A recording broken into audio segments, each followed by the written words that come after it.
I've taken a look at your proposal. It's much better than the ones you showed me before, but I'd still like to make some changes. Oh, come on, not again. Isn't this the 6th proposal I've shown you? What's your issue this time?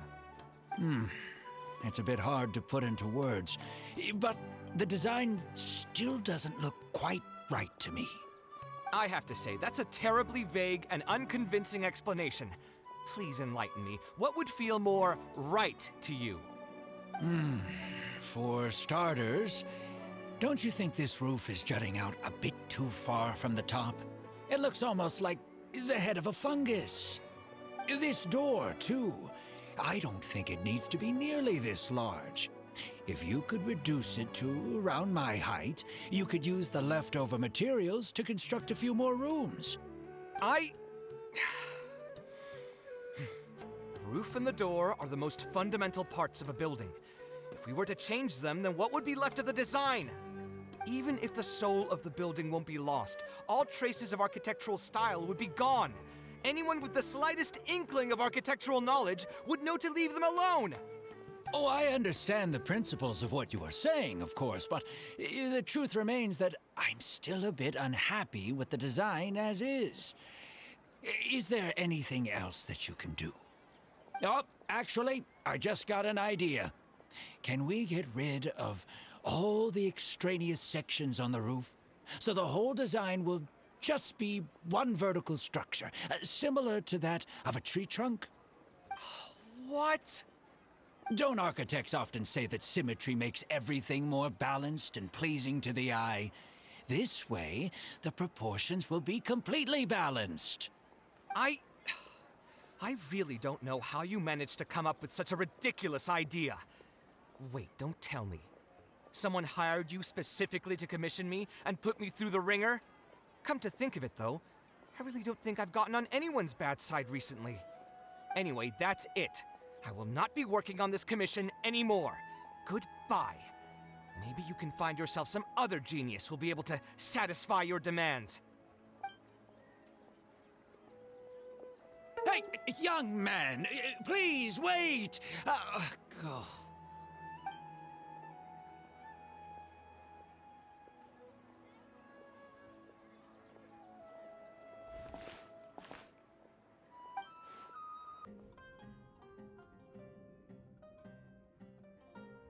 Taking this commission was truly the worst decision ever. Oh, hey, I wasn't expecting to run into you here. Actually, while we're on that, what are you doing here at the tavern? Don't listen to anyone who says that drinking is an elegant pastime. It's no good for your health. So you saw all that, did you? Ugh, I thought I was in the clear. I made sure to double check that nobody I knew was around. Anyway, thanks for looking out for me. Honestly, it wasn't that big of a deal. I'm used to it by now. Stress is just an inescapable part of being a working adult. Boss, I'll have a glass of wine, same as last time. Do you want something too? I'll put it on my tab. Wine and a glass of juice coming right up. I know you're already keeping a secret from me, but if you could add this one to the list as well, I'd really appreciate it. Arguing with a client is not a good look for me. If word gets out, other potential clients might be afraid to work with me. That guy, though, what was he even going on about? All those ridiculous demands of his? He's just a blabbering fool trying to act like a know-it-all.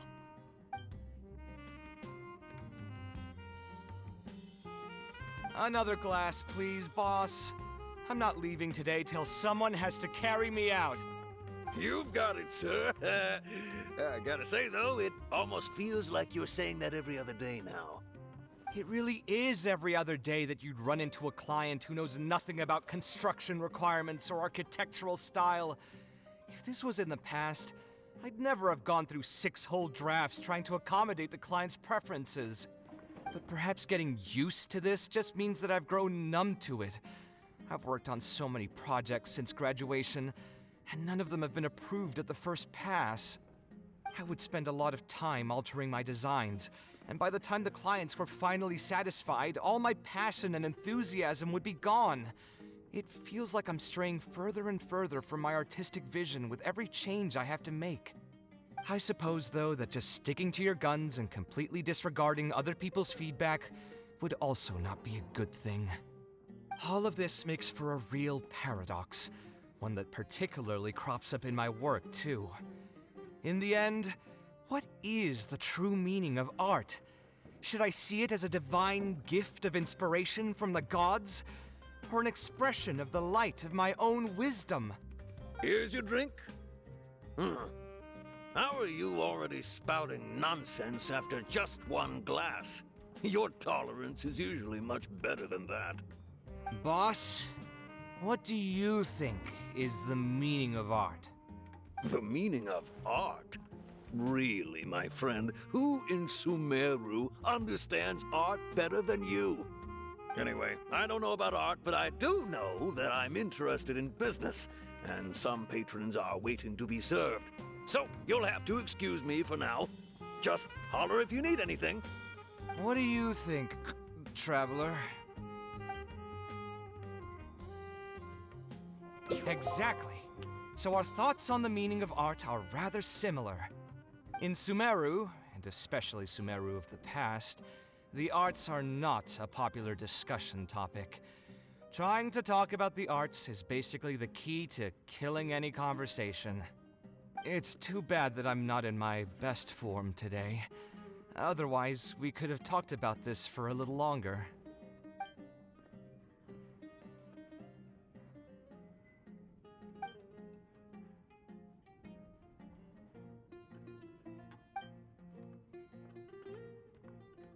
Sounds great to me. I don't even want to think about this project anymore. But what should we do? It's probably not a good idea to just drink until I pass out here. A different career. I see. That's not a bad idea. I think I've heard a saying somewhere before. 80% of a working adult's woes are due to not having enough mora in the bank. It's just a saying, of course, but even I will admit that my life would be a lot better if I could make additional mora. And if I want to make mora, I should finish that ridiculous commission. But I really can't find it in me to go back and talk to him right now. Hold on. I just remembered that I used to have a senior classmate by the name of Alkami. If memory serves me right, he's no longer taking private commissions, but he's still doing pretty well for himself. Maybe I'll be able to get some advice from him. Yeah, I should get on this right away. No more wine for me today. I'll grab the bill and be on my way. Ah, Kaveh, it's you! It's been a while. What have you been up to recently? Yeah, it's been a long time, Alkami. Things haven't changed much for me. I'm still taking private commissions for all kinds of projects. I heard that you were the genius behind the Palace of Alcazazare. I bet you're all set for Mora after a project of that size. Well, it's hard to make a profit from every project, you know? Hard to make a profit? You've got to be joking. I've never met an architect who didn't make a profit from a project. Unless the client fled before they paid the commission fee in full. But that doesn't sound right either. Doesn't Dory have a pretty decent reputation in our local business circles? I don't think she's ever been involved in any kind of big scandal. Well, about that. I mean, it was complicated. I understand. Either way, doing one project after another sure gets exhausting over the years, huh? I've been there, so I can feel your pain. I mean, I obviously never had your reputation to live up to. That must have been stressful. But I'm sure we've faced all the same problems. Trying to keep your client in a good mood while you're trying to stop them from micromanaging things they don't know the first thing about. I don't miss it. Thankfully, that's all behind me now. Not exactly. My work is still closely related to architecture. Judging from the look on your face, you're still strapped for Mora. That's quite unfortunate. You're the most artistically gifted graduate the Ksharawar Darshan has seen in decades. But it looks like you still have a lot to learn in terms of making Mora. With that said, us Ksharawar grads should still look out for each other. What if I told you about an idea that'll absolve you of all your Mora troubles going forward? Are you serious? But something like that has got to be some kind of top-level business secret. Are you sure you can just share something like that with me? Besides, I don't want to just take something like that without offering anything in return. I still have a little Mora. Or is there something that I can help you with? Oh, you're too kind. This is just a simple tip. Even if I didn't bring it up, I'm sure you'd hear it from the others sooner or later. The idea is this. I recently opened up a training center with the goal of educating people in architecture design. Compared to the classes taught by those old fossils at the academia, my classes are more condensed and streamlined and will allow people to quickly get their foot in the door. Unlike the academia, I won't turn down anyone who's interested, rich or poor. As long as someone wishes to learn more about architecture, I'll accept them into my training center. It just so happens that I'm still looking for a few more instructors. So, what do you say? Interested in coming over to give a few lectures? Regardless of the pay, I can already guarantee that it'll be far more comfortable than working on random people's private commissions. Ah, so you want me to join you as an instructor? That does sound like something I'd be able to do. It sounds like a pretty stable job, too. What do you think, Traveler? Then it's a deal. Yes, it's a deal. Thank you, Alkami. Like I said, there's no need to thank me for this. The lecture room is not far from here, so you can just come straight here tomorrow morning. As for the pay, how about we start at 300,000 Mora per lecture? 300,000? Are you serious? How could you offer so much? It would seem that you're still oblivious to your own economic worth. 300,000 is nothing compared to the prestige of having the Light of Ksharawar as one of my instructors. 300,000 is also just the base rate. Just trust me on this. The longer you stick with me, the more you'll come to understand your true value in the market. I have to go make some preparations now. See you tomorrow. I was never particularly close with Alkami when we were in school. Who would have thought that he'd be so nice and friendly? I've hosted free lectures before, but this would be my first time being hired to lecture for a formal business. 300,000 Mora per lecture. Whew. I'm so excited that I'm starting to get nervous. Thanks so much. I think I will be able to relax a bit more with a friend in the audience. Now, what should I talk about tomorrow? Some lessons I've learned over the past few years? I should probably save those for later. For my first lecture, I should start by getting them more interested in the field. All right, let's meet here again tomorrow morning. I should hurry home and create some kind of lesson plan. If I'm going to become an instructor, I should make sure I show up prepared.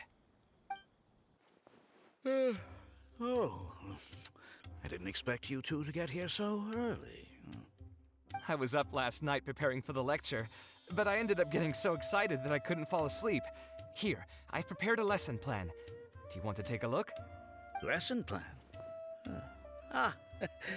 I must commend you for your dedication.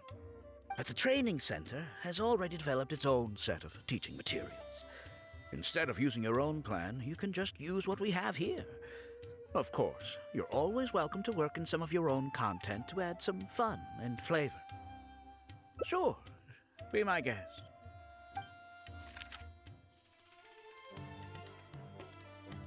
It's almost time for the lecture to start. Feel free to head in and start the class whenever you're ready. Huh.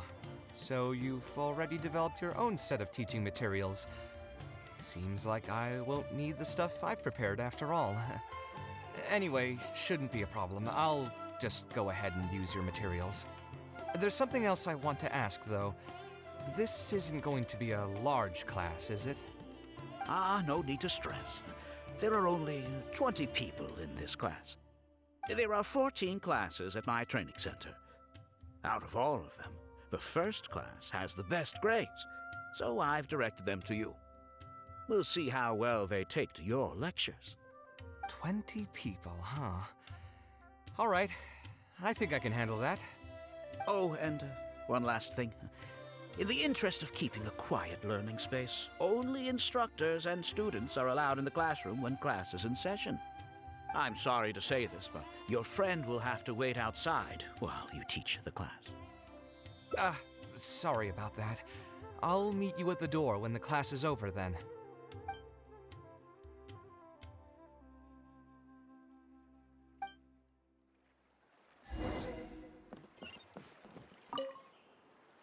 Hey there. Can I help you? Oh, Alkami? You mean that rich guy who's been making quite the name for himself? Yeah, he commissioned a set of furniture from me a while back. Paid a great deal of mora for it, too. I heard he earned a fortune working as a renowned architect. Now he's opened a training center so others can follow in his footsteps. If the tuition wasn't sky high, I'd enroll my child in a heartbeat. Architecture really sounds like a lucrative profession.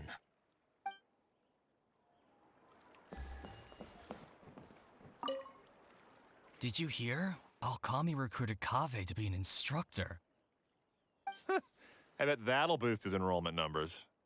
Really makes you jealous, eh? If you think about it, Alkami was never that talented himself as an architect.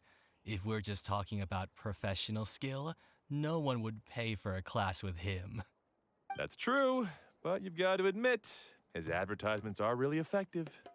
After all, the academia only admits those that can pass its entrance exam. So only a few people could hope to study architecture in the halls of the Kasharwar. For those who can't pass the exam, or who just want to jump straight into the industry, the training center is the best bang for the mora. Man, to have that kind of business acumen.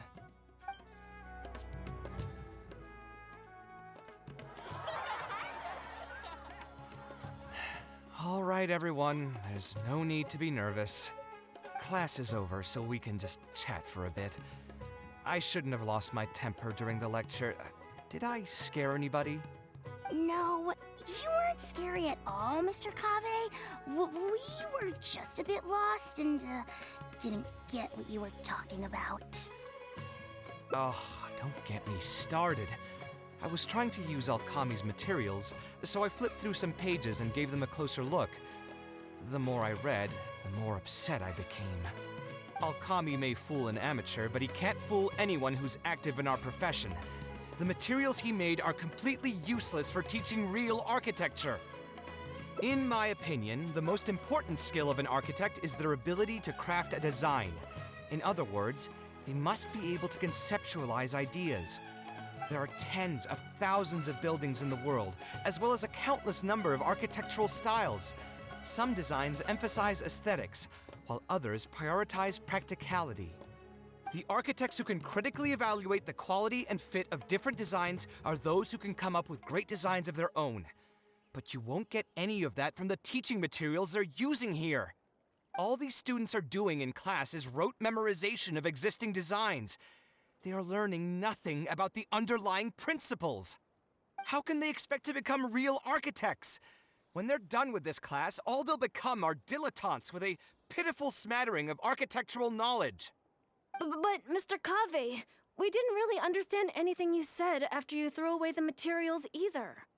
What's the big deal anyway?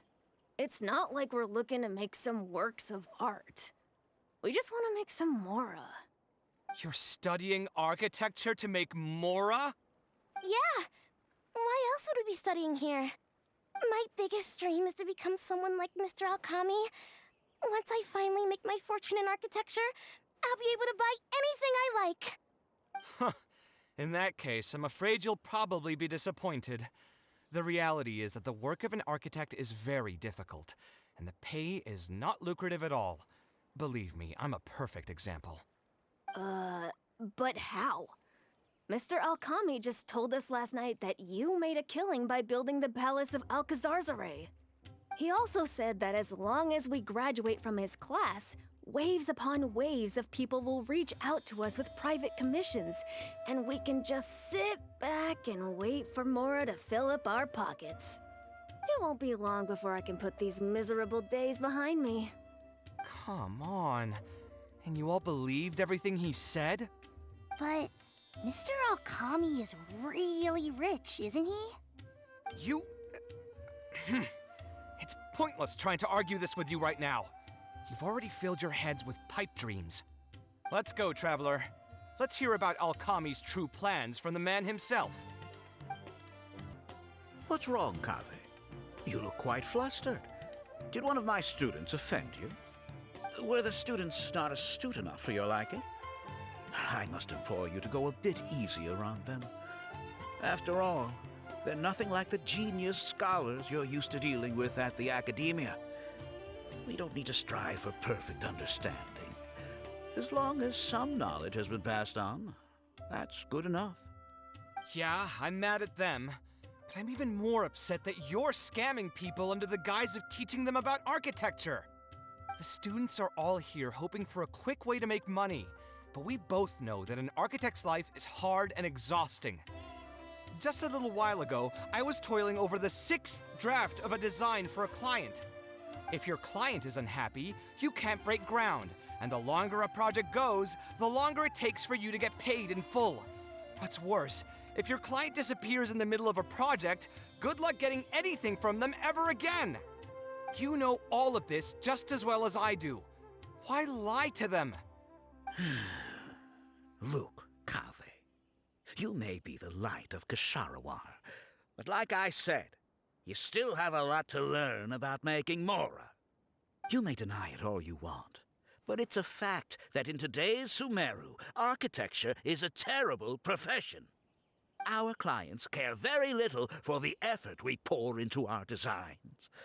Instead of appreciating us, they spend all their time nitpicking details and demanding changes, often forcing all kinds of ridiculous ideas onto us. I suppose that's more or less true. Go on. Why should we cling on to a profession that's difficult and unrewarding? If the field is dying, then a person who still wants to make a good living will just have to change their strategy. If it's near impossible to make money as an architect, then why not just establish a training center and train other people to become architects in our stead? Wait, how does that make any sense? Aren't you just leading them into the same trap? We are already stuck, my friend. The more people we can lead into this pit and stack as padding beneath our feet, the more comfortable our lives will be. That's right. Making money as an architect is a slow and agonizing process. In comparison, earning tuition from a training center is far easier. None of the students will ever know, however. In their eyes, all of my income was earned during my years as an architect. It's easy for them to fall for my promise. After all, everyone wants to live the dream of being the person who can spend millions without batting an eye. The more students I get, the more money I earn. And the more real that dream becomes. And then what? Once they graduate, they'll still find out the truth about architecture and struggle to stay afloat amid all the problems we already talked about. When that happens, your facade will pop like a soap bubble. No one will believe you anymore. But that's just one way to look at the problem. No two people have the same amount of talent. Even if they fail to strike gold in the future, you can't say that it's my fault and mine alone. Oh, and also, I never actually promised that they would achieve financial freedom as long as they become architects. All I did was nudge them towards that belief. I'm not even scared if they do come back and stir up trouble. My training center has all the required permits and certifications. Even the Dendro Archon herself couldn't find fault in any part of my business. How can you sleep at night knowing that you're doing all this? Tell me, is your heart carved out of brick and stone? I can't believe that I once saw you as a decent human being. I am beyond disappointed in you. And the same goes to you. How many years has it been since you graduated from the academia? If you still can't accept something like this, do you just plan on keeping that worthless naivete of yours until the end of time? Only fools will see art as revered and sacred. In the end, art is just another business. Being successful at running a business is an art form in itself. I urge you to think about what I've said. Offloading your pain onto others is the only way a person can live comfortably in this world. As the light of the Ksharowa, you've accumulated plenty of fame and respect. It's high time that you use those resources to improve the circumstances of your own life. Think it over, Kaveh. I still believe our collaboration could be very fruitful. I'm so mad, I feel a headache coming on. There's nothing more I can say to him. I'll resign from my position as instructor. Of course, I'm sure you've realized that as long as I remained at this center, he would be able to use my name to advertise this place. Even if I just sit back and do nothing, others will be deceived and suffer because of me. He is right about one thing, though. These kinds of training centers are everywhere. And even if the academia was to find out about it, it's unlikely that they would take any real action against it. The most that they could accuse him of is false advertising. And even that would be hard to prove. Oh? Did you notice something else? Yeah, you've got a point. The rate he gave me was 300,000 mora per lecture. That probably came out of the students' tuition. And who knows just how much he's been charging the students for attending his classes. If you're gambling everything on making it rich as an architect, are you really going to have the mora to pay for that kind of tuition? Right. We should hurry. The students didn't believe a word I was telling them. They're still daydreaming about making millions. We're never going to get any information from them again if we let Alkami talk to them first. Let's move now before he's had the chance to react.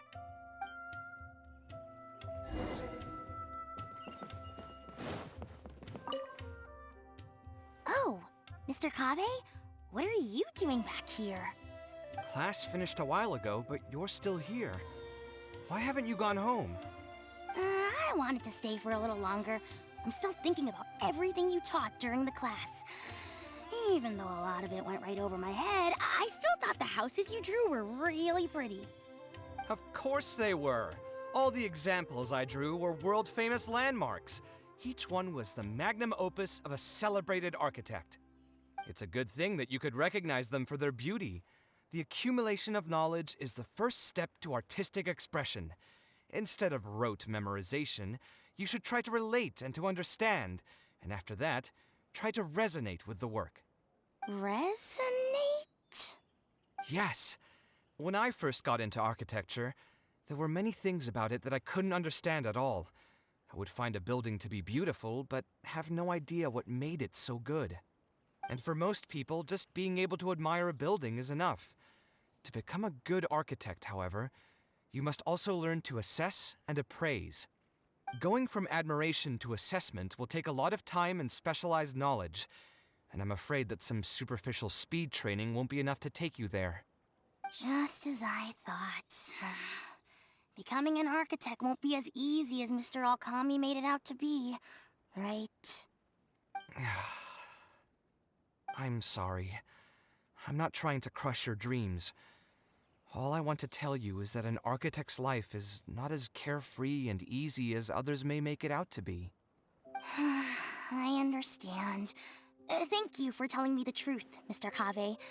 I think I'll still stay here for the time being, though, since my family still hasn't paid everything off. Paid off what? Sorry, I can't say anything more. Mr. Okami made it very clear that anyone who talks about it will be kicked out of the class. Don't listen to him. I am the most famous architect in Sumeru. If he kicks you out, then I'll just take you in instead. Really? Why would I pull your leg? I can see you have some talent, so as long as you get your fundamentals down, you should be able to pass the entrance exam and continue your studies at the academia. Then please keep this a secret for me, Mr. Kaveh. Truth be told, my family is not very well off, so we couldn't really afford the tuition for this class. Mr. Okami was the one who reached out to my parents. He told them that he knew a merchant by the name of Bahar and that we could get a loan from him. He told all the students that once we graduate, people would come flocking to commission us for projects. If everything went well, we'd be able to pay off everything in just a few years, and all the more we make after that would be ours. How much did your family borrow from this merchant? I think it was several million mora. And what was the interest rate? I'm not really sure. My parents were the ones who signed the contract. All I know is that the stack of papers was as thick as a slab of rock. Yeah, I have a bad feeling too. Something about the whole thing feels dastardly familiar. We need to find that merchant to confirm. But if we were to confront him right now, there's no way he'd admit to anything. Good idea. Hey, tell me, do you know where we'd be able to find this merchant? We last saw him on the north shore of Port Ormos. Who knows if he's still in that area, though. Well, it'd still be worth taking a look. Architecture... No. The arts shouldn't be used as bait for a scam. We need to do something before the students' lives are ruined even further. Oh, I don't think I've ever seen you guys before. Here for business? You're Fahar, right? Yes. May I ask who introduced you? Alkami. My friend here wants to enroll in his architecture class, but they're a bit short on money. Alkami told us you're the man to go to in this kind of situation. Oh, sounds like his business is booming. How much do you need? Let me see. I'd say around 3 million mora. Oof, you call that a bit short on money? Anyway, since you're here because of Alkami, I can work things out for you. Make sure you sign the contract, though. Lots of people are borrowing money from me nowadays. Here you go. Don't worry, there's nothing particularly unusual about it. All you need to do is pay back the loan in full within 3 years. And what if they won't be able to pay it back? What do you mean, won't be able to pay it back? Once you graduate from Alkami's place, you'll be making millions of mora a year. Easy! At that point, paying this off will be a piece of cake. And even if you were to run into some difficulties and need to delay the installments, it's no big deal. We're all reasonable people here. If you can't pay quickly, you can just pay it back over a longer period. All that would change is your interest rates would get a little higher. It's hard work running a business. If we're taking risks to supply you with mora, it's only fair that you take on a bit of the financial risk as well. Anyway, there's no point in tying yourself in knots over the contract. With the way you're reading every single line, it's like you're worried you're about to get scammed out of your whole life savings. Why would I lie to you? Tons of students at Alkami's place have signed the contract. Aren't they all doing pretty well for themselves? I just did some calculations in my head. When you say the interest will get a little higher, do you mean it'll get higher than 30%? Of course, the contract did a great job of trying to obfuscate that fact. It only listed the amount that you'll have to repay every day, which gives the false impression that the amount hasn't actually increased by all that much.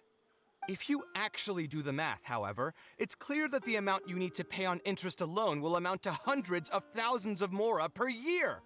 Most people can't even make that much mora in a year. Your greed really knows no bounds.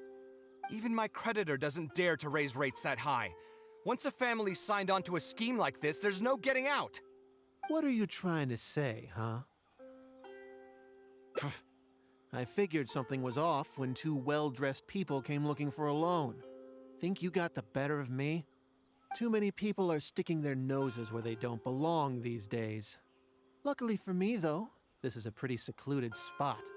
Hey, come out and teach these guys a lesson! Eremites? I've already fought off more than my fair share of them when I was working in the desert. There are only a few of them, so they shouldn't pose much of a threat. Marak, you're up!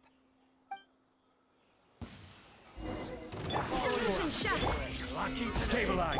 Everyone hold hands! Scanning!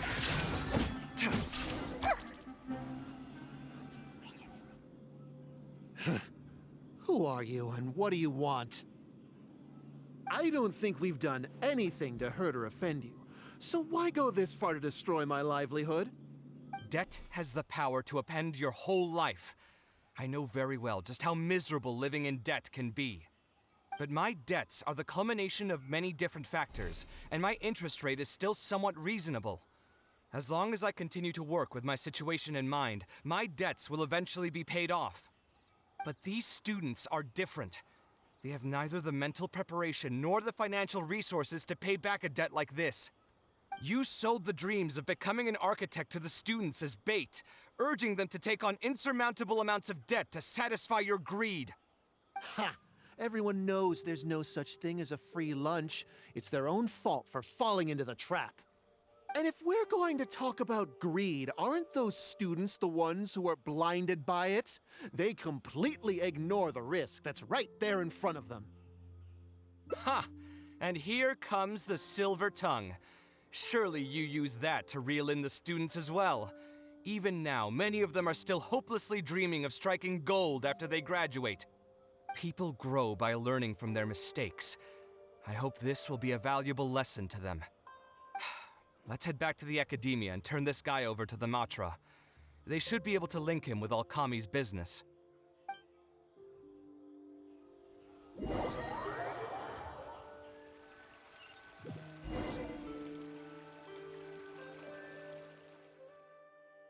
Sino? Didn't think I would run into you here. My vacation just ended not too long ago, so I'm going over some cases at the academia. Who's this?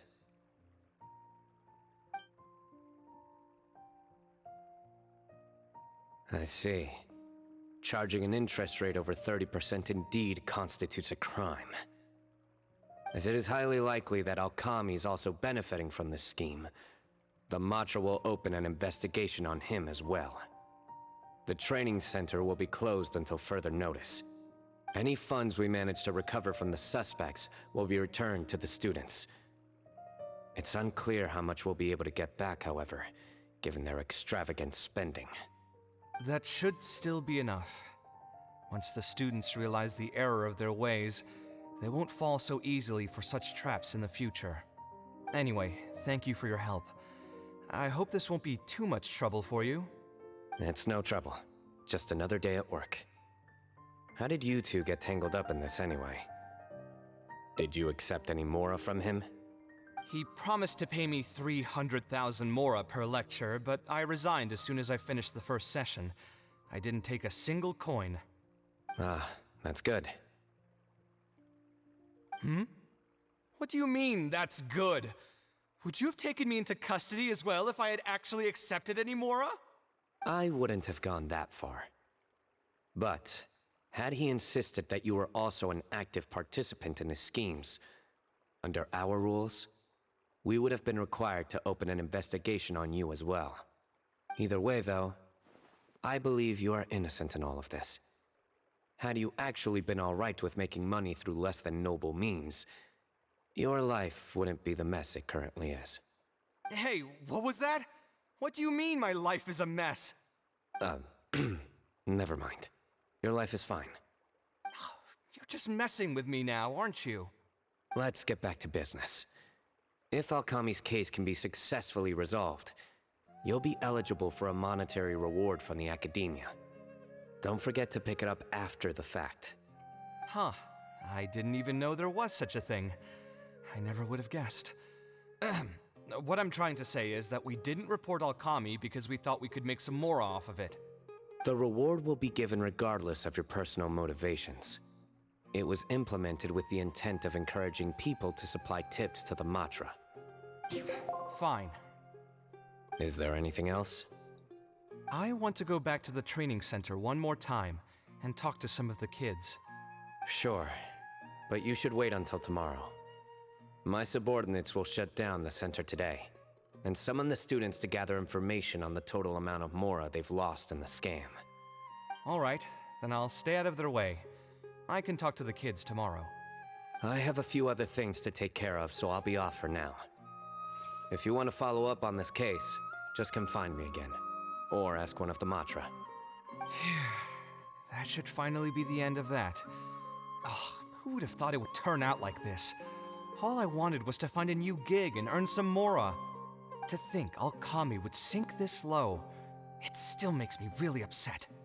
Still, I think I feel a little better now than when you found me back at the tavern. It's a little ironic, but you could say it's because I've realized that there are many circumstances in the world that are even worse than my own. Now that I've seen such things firsthand, I suppose I've earned a new sense of appreciation for my life. How should I put it? I'm pretty stubborn when it comes to my profession, so I often argue with my clients. The arguments are usually extremely frustrating, and every once in a while I'd wonder if I only became an architect because fate wanted me to pay for some sins I'd committed in a previous life. Alkami's suggestion would have allowed me to quit my life as an architect and earn money solely from my reputation. But now that I've experienced that for myself, I can confidently say that I'd never want to do it again.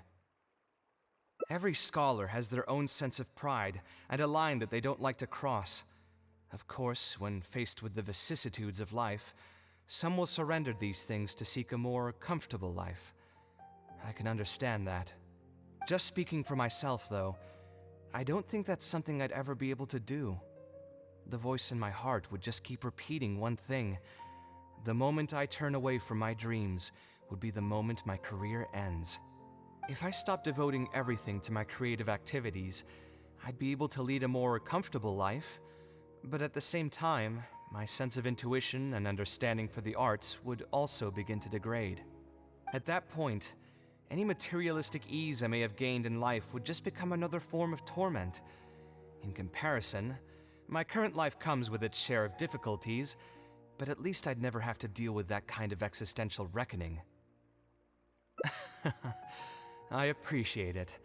You may call me conceited for this, but I would also like to think I'm talented enough to be able to lead a decent life without compromising my pride. It's certainly not easy, but I want to keep at it. My thanks again for being such a great help throughout all of this. I'm planning to pay another visit to those kids tomorrow. Want to come with me? All right, I'll see you tomorrow then. Get some good rest. I never would have guessed Mr. Alkami was a scammer. The training center has been shut down, and the Matra have promised to return some of our tuition.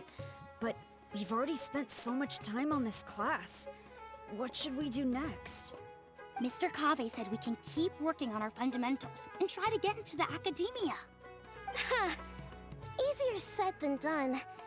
If it was easier to get into the academia, none of us would have signed up for the class in the first place.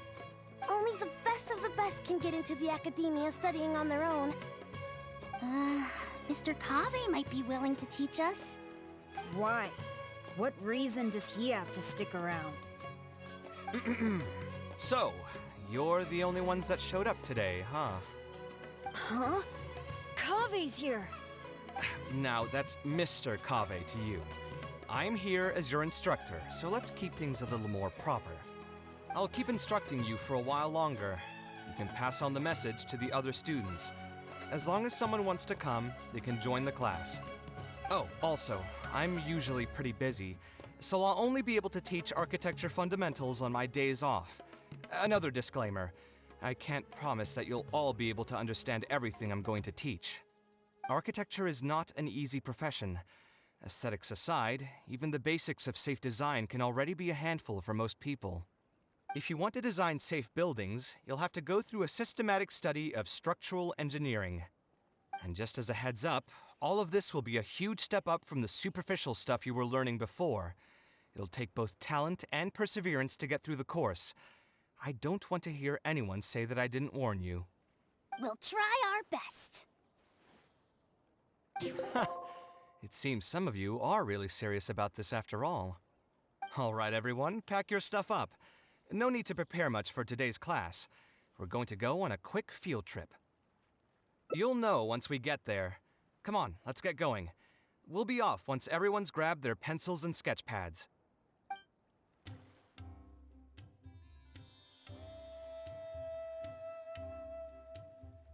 This lighthouse has been around for a long time, and I handled its renovations when I first graduated from the academia. The point of today is not so much about the lighthouse as a building, however. I just want you to take a look at it and do a bit of self-reflection. If you were tasked today with designing a building, how would you want it to look like? Don't think about how you'd actually go about building it for now. Just put your ideas to paper and draw the prettiest building that comes to your mind. So, it can be, any kind of building? Yep, as long as you think it'd look good. It doesn't even necessarily have to be a building. If you want, you can draw trees, the ocean, or even a garden area. Draw whatever you'd like. In my experience, it's best to approach the study of architecture from a point of personal interest, rather than for the sake of a career. Both the study and practice of architectural design are extremely difficult. A person who's forced to work on projects that they don't resonate with will only struggle and suffer. So at least for today, I hope the students will be able to create something that they enjoy. There's no need to think about it too hard. They'll have plenty of time in the future to revisit the design and make changes. What do you think? Want to try your hand at it as well? Don't forget that this is a free class from Mr. Kaveh, the Light of the Kshahrewar. On a normal day, this would cost you 300,000 mora.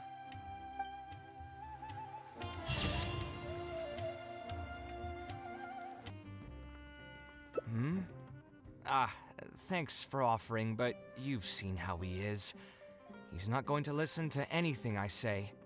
He understands nothing about my design, and all the suggestions he made were as if he just wanted to mock me. You mean, if I managed to get him to see things my way, then this project would also gain recognition from many people? You've got a point. Let's hear him out one more time, then. Time to get going. I know where we'd be able to find the guy. There's no time to waste. The wine can wait until another time. I'll go take care of the bill. Kaveh, what are you doing here? I've changed my mind. I was overreacting earlier. Can we try discussing the project some more? My apologies as well. Now that I think about it, some of my requests were indeed a bit unreasonable. If I choose you to create the design for my project, I should have a bit more faith in your vision. Thank you for understanding. Mutual trust is the basis for good communication. Now that we've got that out of the way, I think we can have a more productive conversation. To be perfectly honest, your commission request has been the most peculiar one I've ever received. Even now, I still know nothing about the building's intended purpose. All I know is that you want to build something in the desert for public use. I am aware that overly specific requests will restrain the architect's artistic freedom. However, knowing nothing about the intended purpose of the building also means I have no idea if I'm on the right track. I've produced several draft proposals for you to choose from, and you've rejected every single one. If we don't get on the same page, it could be a decade before we can finally break ground on this project. Yes, I've given this some thought already. I think we can go with the general direction of the latest proposal that you just showed me. It's just... Just what? Putting the building design aside, can we get some less expensive materials for the floor tiles? Yeah, I know someone in the business, and the red bricks he sells can go for pretty cheap. The timber here as well. We should be able to find some substitutes. Please give me a moment. My head's starting to hurt again. Just please hold on for a second. So, let me get this straight. You want to reduce the cost of the project, right? But if we implement your suggestions, then I'm afraid we have to scrap the entire design. Architectural design cannot be neatly split into discrete parts. Any change to one part of the design will affect the quality of the whole thing. I decided to utilize high-end timber for this section because the weight-bearing structure requires the supporting materials to be durable and strong. Same with the tiles. Switch them out and the entire mural will have to be redesigned. More importantly, if we make such a change, both its practical functionality and aesthetic value will take a great hit. If all you need is a building with a roof that can keep people dry in the rain, you shouldn't have commissioned me. Many architects would be able to build you one of those while charging far less in commission fees. Actually, Please tell me, are you absolutely sure that there's no room for any changes in this draft of the design?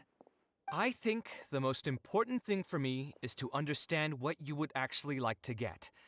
If you could tell me more about your vision, I might be able to work with the design some more. You are the client, after all. You should have the final say on how the project turns out. I want to build something unique. Something quiet and warm inside. A refuge that can block out the world outside. I want all who enter this building to be able to temporarily forget everything that's going on outside of the building and just focus on their task at hand.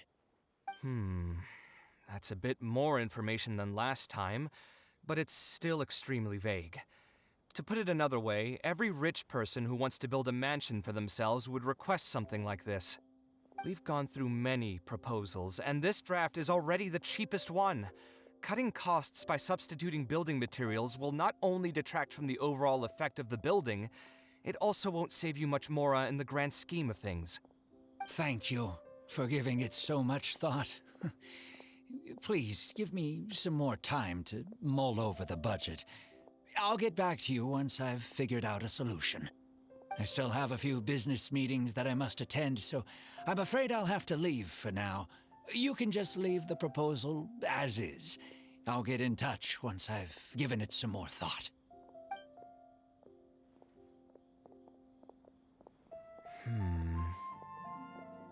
I also have a similar feeling. Is that really okay? I mean, what he does now is none of our business. He does seem really suspicious, though. He dresses like a rich person, but when you talk to him, he hardly sounds the part. That's actually pretty common. Not all rich people are spendthrifts. Many are just, as if not more, stingy than him. The more mora some people have, the more they love interfering with people's lives, like constantly reminding you to pay back your debts, or hinting every other day that it's time for you to pay rent. Actually, now that I think about it, I'm not even sure this person really wants to work on this project with me. Putting his vague requests aside, he's still finding excuses to procrastinate even when we've decided on a plan. Who knows how long construction will take if he keeps delaying things like this? We should find him again and get some clearer answers. The sooner we can break ground on this, the better.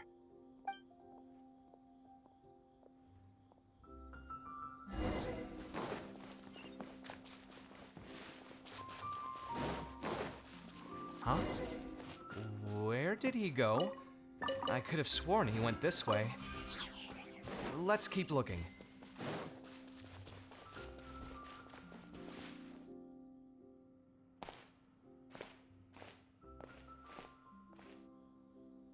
Oh, hey, look! Isn't that Badawi? It sure looks like him, but he's dressed completely different now. What is he up to? Didn't I tell you before? I'm not looking for more workers. Plus, aren't you a bit old for physical labor? If something happens to you, I won't be able to pay for it. Oh, you won't have to worry about that. I grew up as an Eremite mercenary and worked in the desert my entire life. My body's still in great shape. I don't have many talents, but I still have my muscle. If you need someone to unload goods or drive away sumpter beasts, I'm your man. You used to be an Aramite mercenary? I know there are a lot of bad apples in our ranks, but most are just trying to make a living. We're not that greedy by nature, and we'll do our best when given a job. Let me think. I'm sorry, but I still can't take you in. I don't have any open positions right now, and don't have the Mora for anything more. How about this? Why don't you try your luck somewhere else? Okay. He used to be a member of the Aramites? Huh. From the way he was dressed, I would have thought he was a merchant from the rainforest. Let's ask him about it.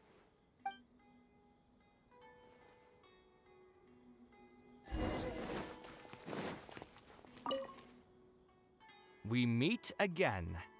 Huh? Why are you guys here? That's what we wanted to ask you. Who are you? Why did you dress up like a merchant to talk to me about our project? There's no need for us to continue this project if you still want to keep hiding things from us. I don't work with individuals I can't trust. Believe me, I didn't have any bad intentions. It's just... All right, there's no point hiding anything anymore. The building I'm trying to commission you for is not really a personal residence for me, but rather a library for children living in the desert. A library? Funded entirely by yourself? Shouldn't this be the responsibility of the academia? I've heard that the academia will be looking to prioritize the desert with the allocation of educational resources and materials. It sent over a large shipment of regular goods just last month. You're right, and I was aware of these happenings as well. I just figured what I want to do is a separate effort from what's already being done by the academia. The desert is too vast. Even if the academia spends a lot of effort trying to disseminate knowledge in those parts, it might still take decades, if not centuries, to reduce the educational gap that already exists between the two regions. And what's more, I don't know if the academia would ever reverse its stance in the future. All I know is that as a desert dweller, we should not wait passively for good things to happen to us. If we only did that, we'd never be able to stand up and hold our heads high. I don't have much longer left on this world, so I just want to use whatever time I have to contribute something to my homeland. I didn't want you to know that I came from the desert. I've lived in the desert my entire life, and there wasn't anyone here that I could trust. I figured I needed as much safety as I could get. To the point that you even disguised your identity? That's certainly taking playing it safe to the next level. Hold on. Don't tell me you've also been scammed before. When I first came to Sumeru City, I brought a lot of Mora, hoping to find an architect that I could work with. Someone agreed to take on the project, and even took a sum of Mora from me, but then disappeared without a trace. After that, I heard that there are a lot of untrustworthy people in this business. Some would run as soon as they've been paid, while others would deliberately use expensive materials and take a cut of the construction funding. I spent a while collecting information in the city, and eventually learned that you're the most famous architect in all of Sumeru. I figured that you wouldn't need to make Mora by scamming people, so I decided to reach out to you. By the way, how did you know I was scammed? I don't think I've ever mentioned that to anybody. Just a hunch. A while ago, I accepted an offer to work on a project in the desert, and was also scammed out of a large sum of Mora. I ran into someone who was living in a pretty run-down house. I noticed a load-bearing wall on the verge of collapse, and suggested that I build a new house for him. He said that he had no way to pay for it, so I loaned him some of my own Mora, and told him to get some stone and timber from the local vendors. Soon after that, I found out that he had gone gambling with all the money, and lost everything. down to the last coin. And after that, he even borrowed Mora from me twice more, using a different excuse each time. I didn't even suspect him of any wrongdoing until he hired a group of mercenaries and tried to ambush me in his own house. According to him, I looked like an easy target because I was an academia scholar who didn't have any family or friends in the desert. What kind of person would just look at someone else and think, this guy looks like an easy target? Those kinds of things do happen every once in a while, yes. Folks like him are the exact reason why us desert dwellers' reputation have gone down the drain. I must apologize to you on their behalf. It's all right. You were also scammed by someone from Kasharwar after all. I should apologize to you on their behalf. Ultimately, neither of our experiences had anything to do with the desert or the rainforest. People who are new to an area are always easy targets for criminals. Yeah, you'll find both good and bad people everywhere. I can't understand the logic of those who like to take advantage of others, but I have to accept their existence as a fact of life. Anyway, I digress. Let's return to the topic at hand. Did you keep rejecting my designs because you thought I was deliberately using expensive materials to take a cut as a middleman? That's what I was afraid of initially, yes. I eventually understood that you weren't out to cheat me. But unfortunately, I still don't have nearly enough Mora to pay for the design you proposed. I've done the math and know that we should be able to make it if we cut some corners. However, after our conversations, I can see that you're passionate about your design, and I'm quite fond of the proposal as well. So, I decided to try and see if I can afford your proposal as is. I've been looking for work every day, and in another month, I should be able to cobble together enough Mora to meet the budget.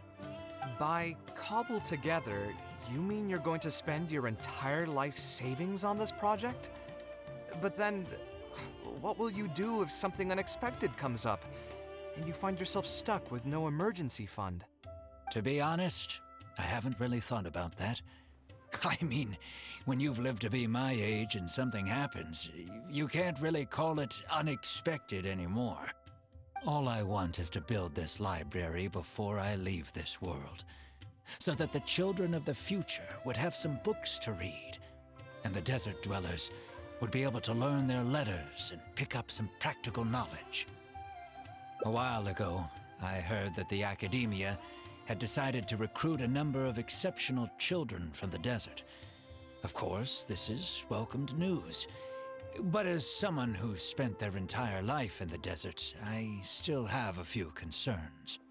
I know the desert life and can predict what the problems will be.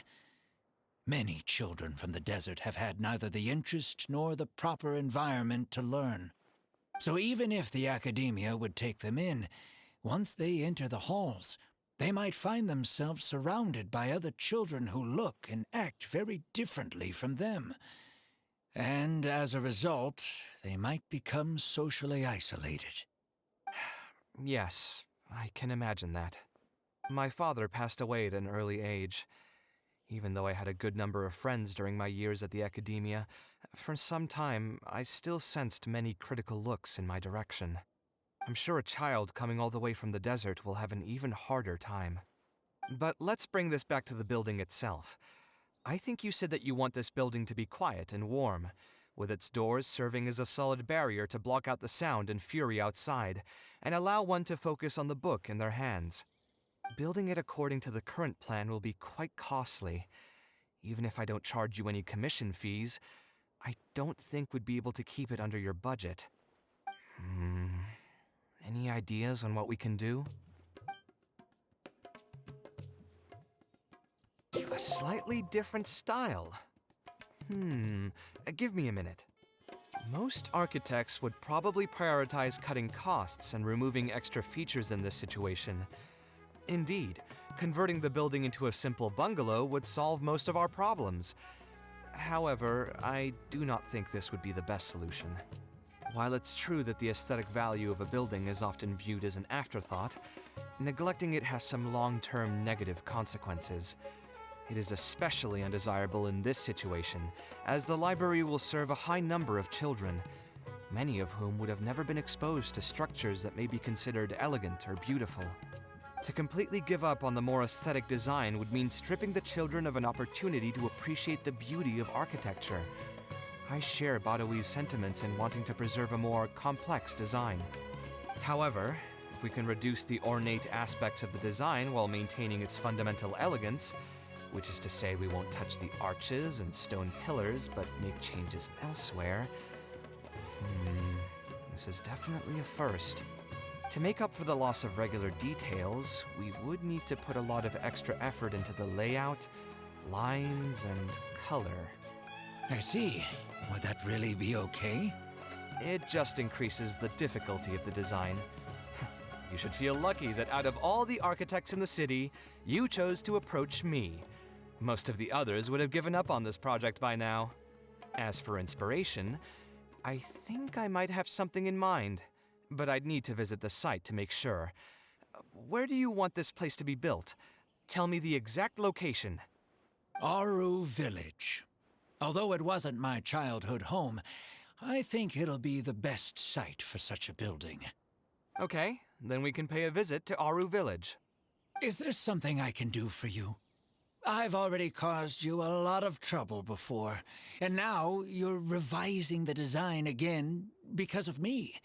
Which draft are we even on now? It's making me feel terribly guilty. Let me think. You said you used to be an Eremite mercenary, right? In that case, you could help us clear out some monsters that are blocking the way to Aru Village. We want to keep the roads clear, and reduce the loss of materials during transport to a minimum. If everything goes well, that'll help us save some Mora. All right, just leave it to me. If there's anything I'm good at, it's clearing out monsters. What are you waiting for, then? Let's pack up and get ready to go. Most materials going from Caravan Ribat to Aru Village would pass through here. There are a lot of monsters out here today. If you find it hard to keep up, just let us know. Oh, don't worry about me. This is nothing. I'll be careful, though, and you should do the same.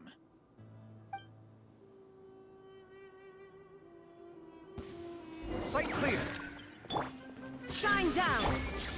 Solidify! Quietly now. Yeah! Yeah! Roll! Gotcha!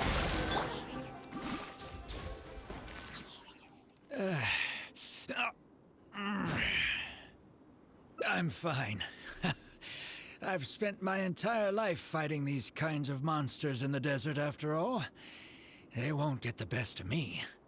But it's one thing to fight against monsters, and another to fight against an old injury. It's something I picked up when I was young. There were many fights between mercenary brigades back then, and one day someone stabbed me in the back. I don't think much of it back then, but with age, it's caught up to me. Few mercenaries get to enjoy their later years. Failing health tends to take the joy out of reputation and wealth, and many mercenaries never even made much of the latter to begin with. Is there someone you know who can help to look after you? Unfortunately, no. My wife passed away at an early age, and I don't have any children. Sometimes I'd close my eyes and realize most of my life story has already been written.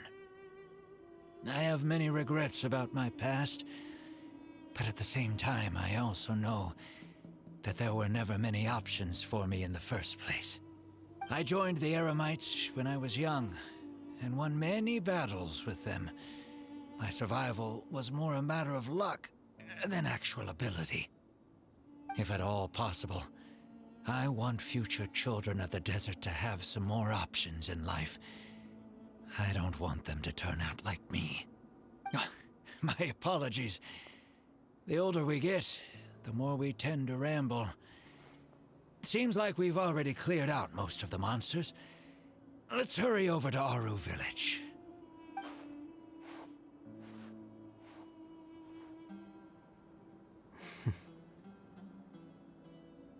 I think it's really admirable of him to spend his whole life savings on people he's never met. Maybe he's doing this out of natural kindness, a kindness that hasn't been eroded away by the struggles of his life. Perhaps. To clarify, though, I don't think I'm quite the same. Some people call me an idealist. I do have some sentiments of that general persuasion, such as wanting everyone to be able to lead a happy life. But my situation is more complex than that. In the beginning, what drove me to harbor those thoughts was less idealism and more a desire to make up for a sense of guilt. When I was young, I impulsively encouraged my father to take part in the first Inter-Darshan Championship hosted by the Academia. He set off confidently hoping to win something for me, but failed to clinch the title. What's more, he fell into depression after the competition and requested to join an investigative research project in the desert. I never saw him again. Word has it that he got caught in quicksand. Even if other factors may have contributed to his death, the fundamental cause still circles back to me. I started doing many things in life because I wanted to make amends. Even in cases where I couldn't do something for a specific person, I still did whatever I could. I think I just wanted to make myself feel a little better. At this point, even I don't know. I've tried self-reflection, but it didn't help. I can't seem to walk away from many things that I see or hear about, even if they don't directly concern me. And I can't quite pinpoint the source of it. Maybe it's just like what those Vahumana scholars often say. It's hard for people to truly understand themselves. I could be doing things out of endless guilt, or I could be doing them out of a strong sense of empathy. It could even just be a matter of conceit. The potential motivations could number in the dozens, but the actions they result in are the same. Anyway, I suppose I don't really mind being called an idealist. They also used that term to describe my father.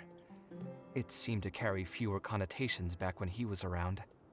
I've known Al-Haytham for many years now, and discussed my ideology with him for nearly as long. Maybe argued is a better word for it. He told me a long time ago that no matter how strong of a swimmer you may be, you'll still get dragged under by the others who are drowning once you run out of stamina. He believes this is the fate that awaits all idealists. I still believe I should live by my ideals, and I've given him countless reasons why I think it's a good idea to do so. Perhaps my ideals are flawed, but are there really any perfect things in this world? Unfortunately, he remains unconvinced. His personality is the exact opposite of my own. If someone happens to drown next to him, he'll most likely stand on the shore and mumble something along the lines of respecting other people's fates. But as you can see, I'm not the only idealist in the world. Just as there are different seasons, there are also different people. There are many others who will continue to care about the fates of those who are not directly related to them. And when I finally run out of stamina, someone will also reach out and bring me back to shore. Someone will help me, right? Yes, I've already been helped like that before. But you've helped me plenty already. If you didn't reach out to me, I would probably be passed out on the tavern table right now instead of talking with Badawi. Either way, I'm feeling much better than when you first found me at the tavern. I can feel inspiration already welling up inside of me. Maybe this will be just the opportunity I needed to create a whole new style. All right, let's head to Aru Village. Now that we're here, it's my partner's time to shine. Marak!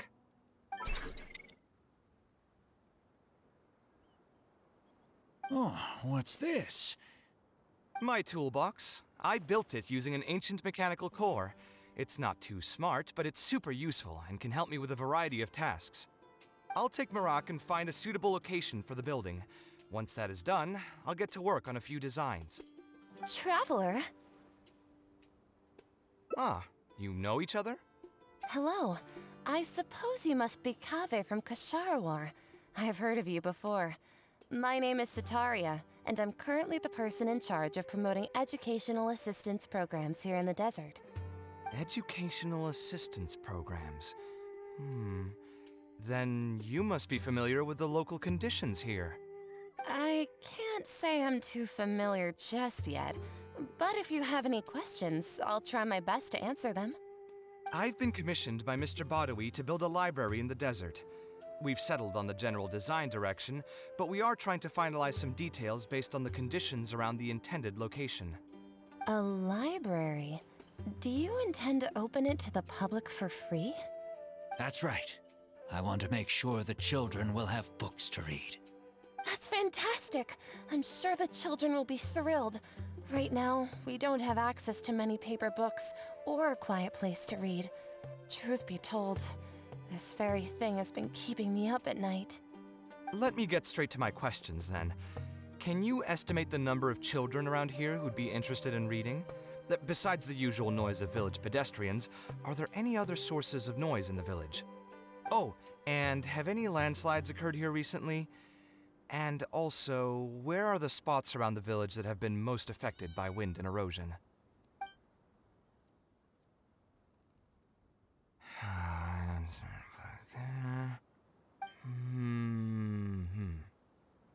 All right, that should be everything. Badawi, let's go over the budget again. We'll keep the building structure the same, but make the place a little bigger, so it'll be able to hold more people and get better natural light. The parts of the project that cost the most will be the insulation and ventilation materials. I'm sure you understand, no one likes to read in a place that's hot and stuffy. I want to make significant changes to the arrangement of the bookshelves, tables, and chairs. I'll go over the specifics of that shortly. I have two plans in mind. Both are pretty minimalist in style, but will provide a very different ambiance from the world outside. Our final cost should be around 70% of the last figure I quoted. The whole thing should take around half a year to complete. Marak has produced a sketch for all of you to see. If everyone's okay with it, then we'll proceed with that as the formal plan. The inspiration just came to me naturally. All I did was put thoughts to paper. I must give you credit, though. If it weren't for your advice and suggestions, I probably wouldn't have landed on this new style so quickly. According to the traditions of my profession, I should probably name this style after you. Let's call it the Traveler style. In the meantime, let's look forward to the day when this building is completed and can finally open its doors.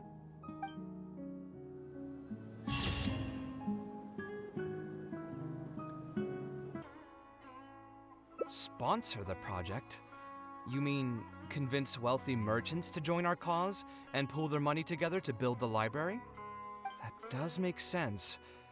A library is a big project, and it's going to be hard to fund it with just a single person's mora.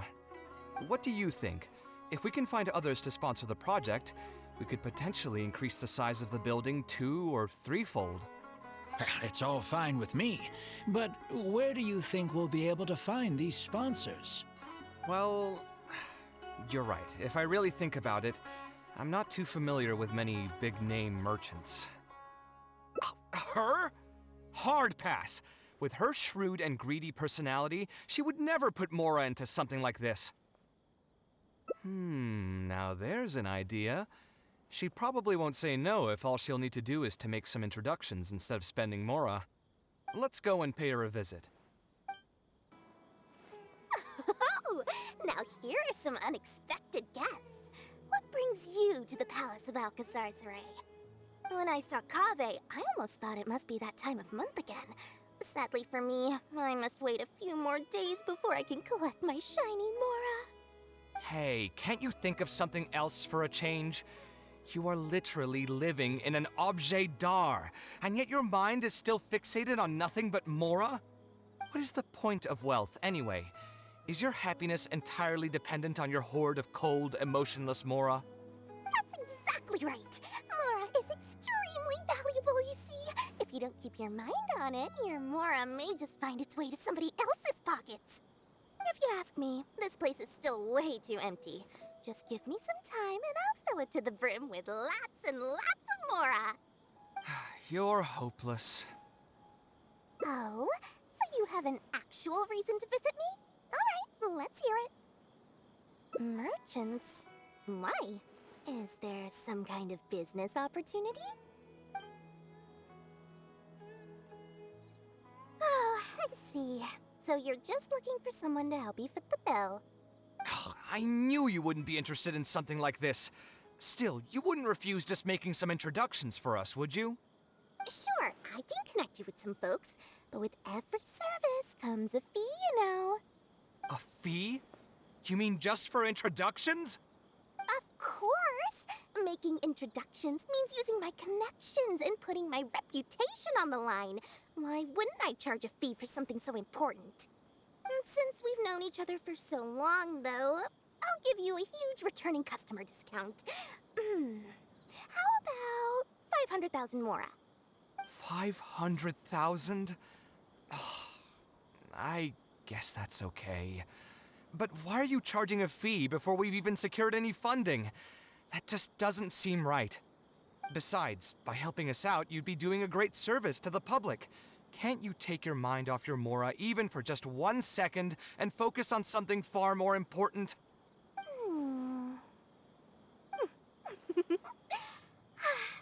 Very well. Since you're so passionate about this project, I'll help you out and waive the introduction fees. 3 of my business partners came by earlier today to discuss some things with me, and they still haven't left yet. I'll arrange a meeting for you, and just so we're clear, it'll be up to you to present your project and discuss any deals.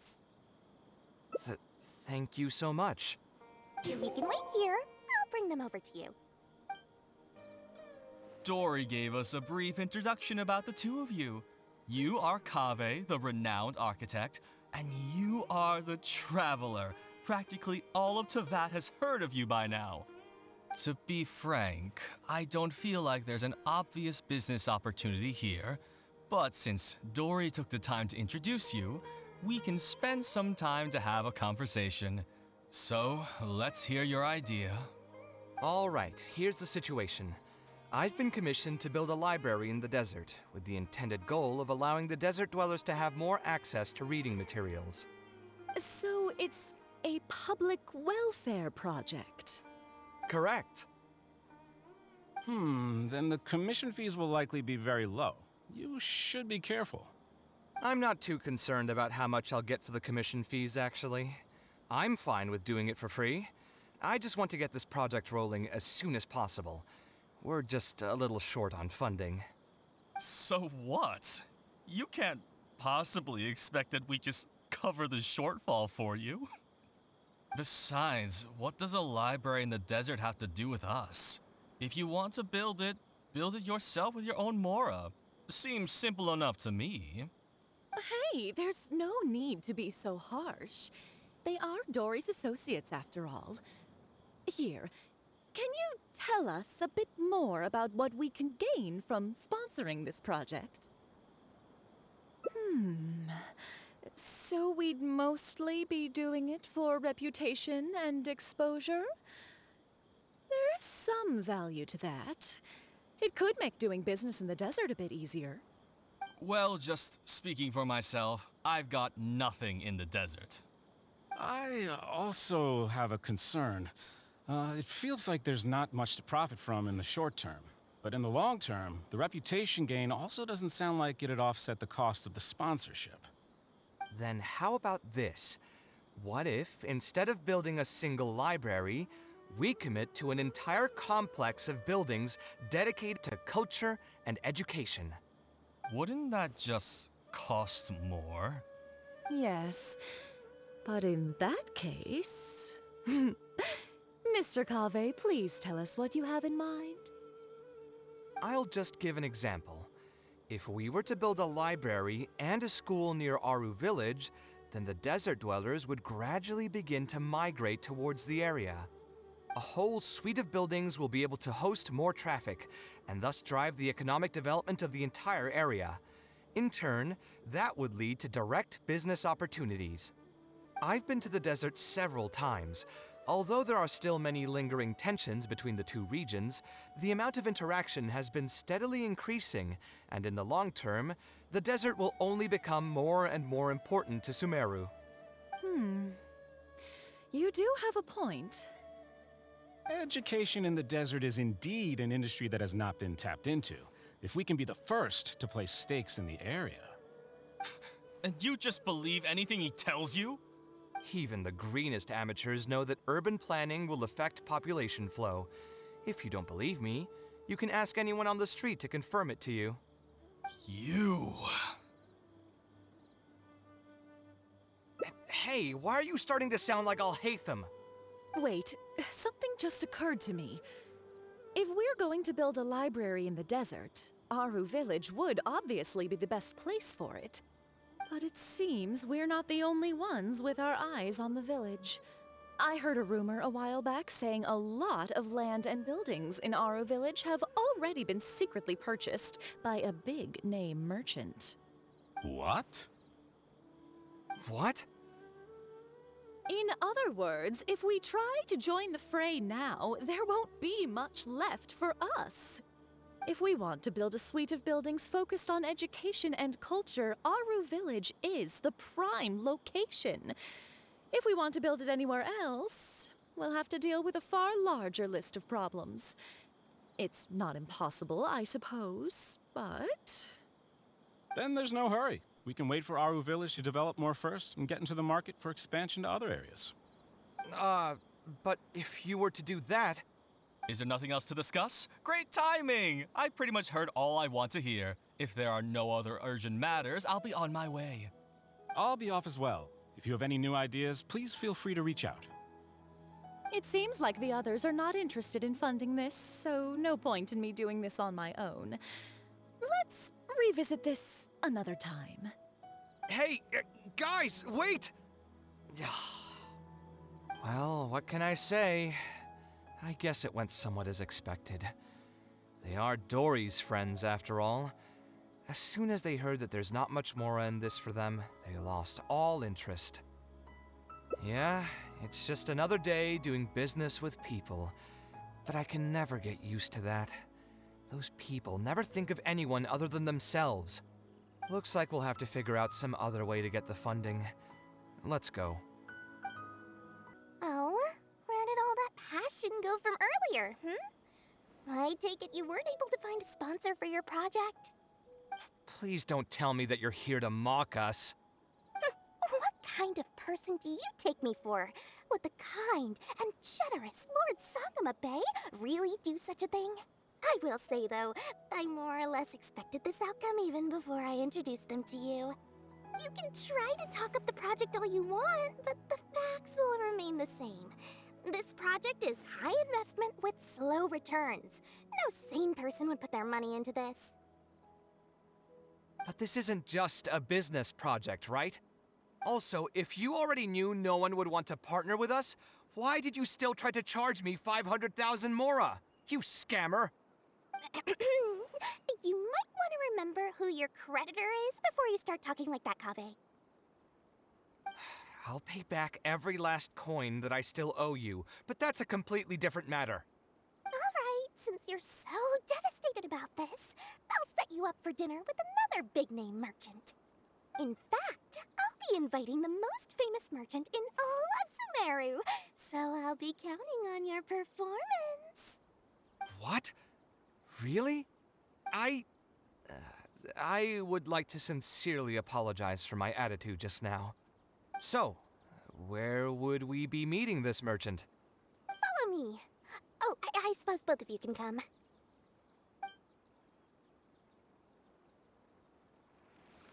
I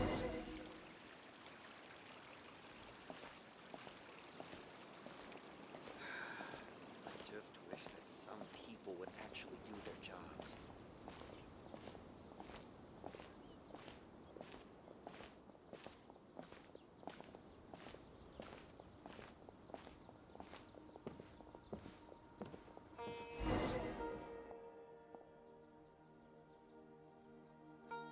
This is the place. You said you're going to introduce us to the most famous merchant in Sumeru. Well, where are they? You still don't get it, huh? The most famous merchant in Sumeru. Huh? So you meant yourself all along?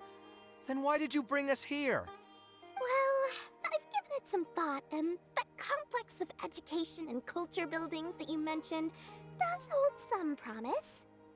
It'll be a pretty big Mora sink, and I'll have to fund it all on my own, but that's not really a problem for me. Seriously? Where's this generosity coming from so suddenly? Are you trying to scam me again? The reasons are not important. What's important is that I'm willing to help you. However, you know just as well as me that once this project actually breaks ground, it'll start sucking Mora from my pockets like crazy. So, to cut costs... I get it, I get it. I won't charge any commission fees, and I'll take responsibility for the entire project.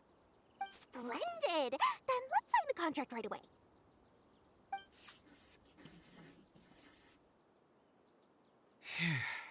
This way, the children of the desert will have some books to read. Their lives should improve a bit after this.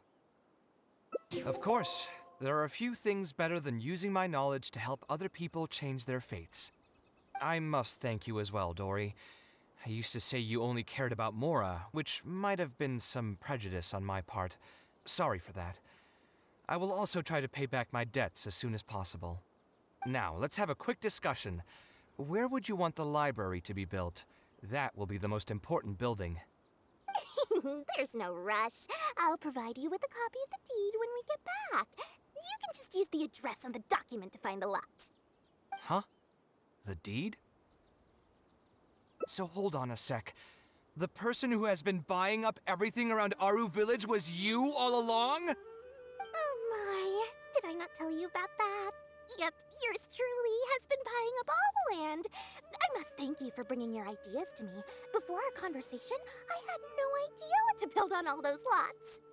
So, from my perspective, this has been a great turn of events. I didn't put much in and easily got a lot in return. But what about my commission fees? Huh? Didn't you waive those yourself? I was just gonna say that to cut costs. We mustn't procrastinate and should start construction as soon as possible. But before I could finish my sentence, you volunteered to waive your commission fees and even promised to take responsibility for the whole project from start to finish. I am so touched, really. It's obvious that you used every trick in the book to deceive me. You deliberately paused for a long time while talking about the project and kept glancing at me with that menacing look in your eyes. Huh? You really think so? Well, the contract's already been signed, so there's no point in dwelling on the details. You know what? I'll pay for tonight's dinner.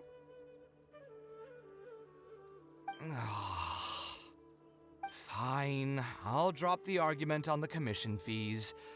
But since you said you're paying for dinner, I'm going to order the best dishes and booze this place has to offer, and lots of it.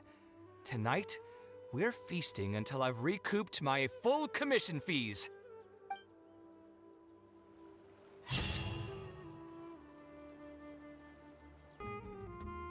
Huh? Where did that come from? I mean, it's not like it's some kind of secret. You probably already know some bits and pieces of my past. My mother is also an architect. I've always adored her drawings, and when I was young, I used to sit next to her and watch her bring all kinds of buildings to life on paper. You could say my interest in architecture just naturally grew with time. Perhaps. In fact, I have also seen my mother argue with her clients, but she would always quickly find the motivation to return to her work. Unfortunately, I've barely had any contact with her since she remarried and moved abroad. Even if I wanted to ask her about her ability to stay positive after an argument, it would seem rude to barge into her life again over something as trivial as that. I did remember something else, though. When my mother left, she only carried some small personal luggage with her. She left most of the belongings in the house to me. At the time, she even told me that it would be great if I could learn a few lessons from her life experiences, so my life and career could go a little more smoothly. I hadn't quite come to grips with my emotions, and didn't really have it in me to go through any sentimental items, so I just packed anything with memories away in a box and haven't reopened it since. It's been a really long time. Now that so many years have passed, Maybe I have finally developed the maturity I need to face those memories without losing my mind. Yeah, I should dig it out and take a look. Huh? Sorry, I've had too much to drink and wasn't thinking clearly. You're right. I should do these kinds of things with the support of a friend. Speaking of that, I can call you a friend now, right? Either way, thanks for reminding me that I can invite you to come along. Had I just gone back by myself, it would have looked like I'm deliberately trying to keep things from you. Ugh, thinking too hard about the words is giving me a headache, so I'll just give it to you straight. Thanks to your advice, I have decided to put my current projects on pause for now, and spend some time trying to rekindle the passion for my craft. If you want to stick around and see how this will turn out, you'll be sure to encounter some bits and pieces of my past. Do you think you'd find that too boring? All right, then let's head back together. I mean, you already know where I live. Who knew that the day would come when I too would have some friends over? Let me see. I should have tidied up the place before I left the house this morning. Alhaitham shouldn't be home now either. He's usually in the records room at this time of the day. Anyway, there's no more time for drinks. I'll go take care of the bill. Alhaitham isn't in, so feel free to sit wherever. I'll bring out the box.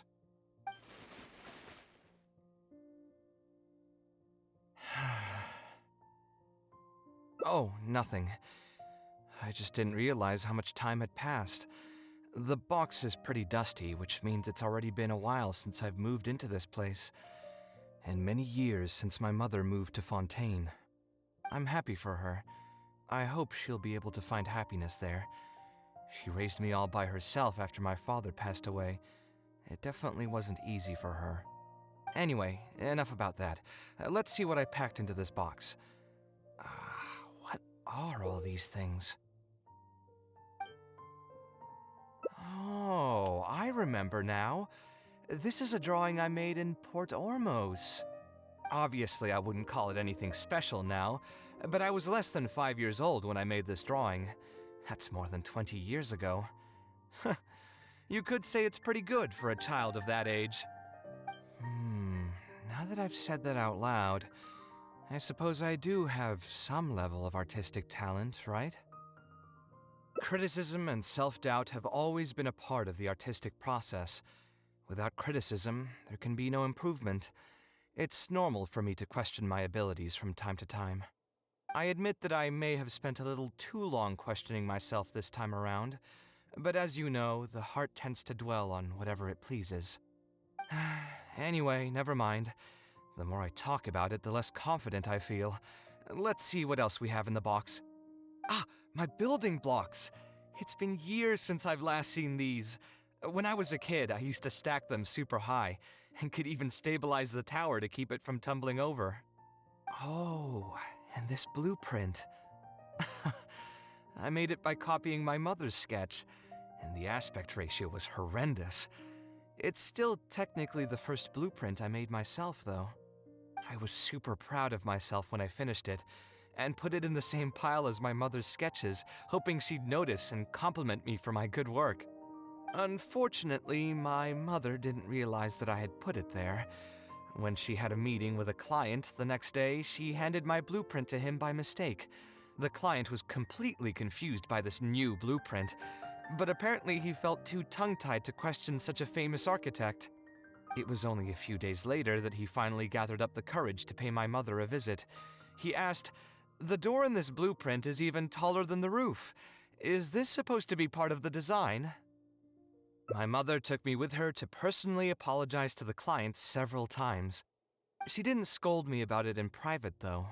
Instead, she went over all the steps required to draw a good blueprint, and was very patient throughout the whole process. I still remember it like it was yesterday. Let's see, is there anything else left in this box? What was this again? This is my mother's notebook. She used to write and sketch in it all the time. When I was a child, I used to be super fascinated by this notebook. and always pestered my mother to let me read it. After asking her a few times, she told me that I could read it as long as I could guess the password. Huh. Wonder why she didn't take this notebook with her. Did she leave it to me on purpose? If only I could. I never managed to guess the password. Hey, it's not a matter of time, it's a matter of inspiration. That's what we need to guess the password. Who knows? Maybe this time something will click in my head, and the answer will just present itself. Let me think. What could it be? I could tell what you were thinking. Don't worry, I tried all the easy guesses a long time ago. I've tried my name, my father's name, my mother's name, my grandparents' names on both sides, and all of our birthdays. I've tried every name and number remotely related to my family. I've even tried stuff like love you Kaveh, take care, and yours truly. I've tried every cheesy phrase and well-wish in the book, but this lock has refused to budge. I wouldn't try that route again. I have a hunch that it won't be that simple. Also, if she really did use something like that, she'd never hear the end of it from the folks over at Haravatat if they ever found out. So we could find someone who was close to my mother and see if they might know anything? I see what you're saying, but who should we talk to for that? My mother was never really the one to be social. My father was the one with more friends, but all those connections were severed when he died. Let me think. Is there still someone at the academia who would know my mother? Ah, actually, there is someone. Professor Zaha Hadi.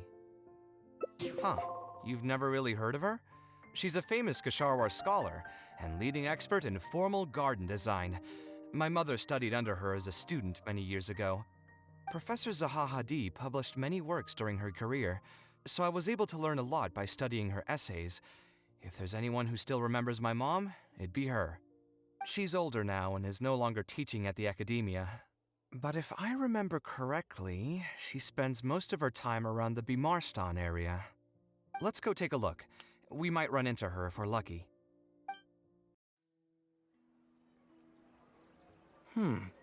What am I supposed to do now? Forget it. I'll just head back. Tainari, what are you doing here?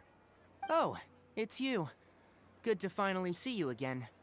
I came into the city to buy some experiment reagents, hoping to bring them back with me to Gandharvaville. But as soon as I got here, I noticed someone banging on Cyrus's door. You've all heard of Cyrus, right? He's an ex-sage and Sino's adoptive father. I was thinking about going over to ask what's happening. That granny over there may appear old and frail, but her vocal cords certainly sound loud and healthy as ever. Granny? Yeah, she's just over there. You can go check out the situation yourselves in a moment. Kaveh, were you at the tavern? I had a quick drink or two. Can you still smell the alcohol? Drinking in broad daylight. Really? You want to pass out by the road and get run over by a sumpter beast like some mindless fungus, huh? And you, traveler? You didn't try to stop him?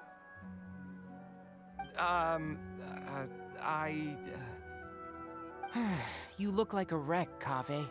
What happened? Are you feeling down again? You know what? I'm hosting a meal at Pardistii tomorrow evening. Do you want to come? Huh? Oh, I had no idea. Let me think for a moment. I'll come if I can find some time. All right. Then I'll plan on reserving 2 seats for you. I'll be heading back to Gandharvaville for now. I have a feeling that argument over there is going to continue for quite some time.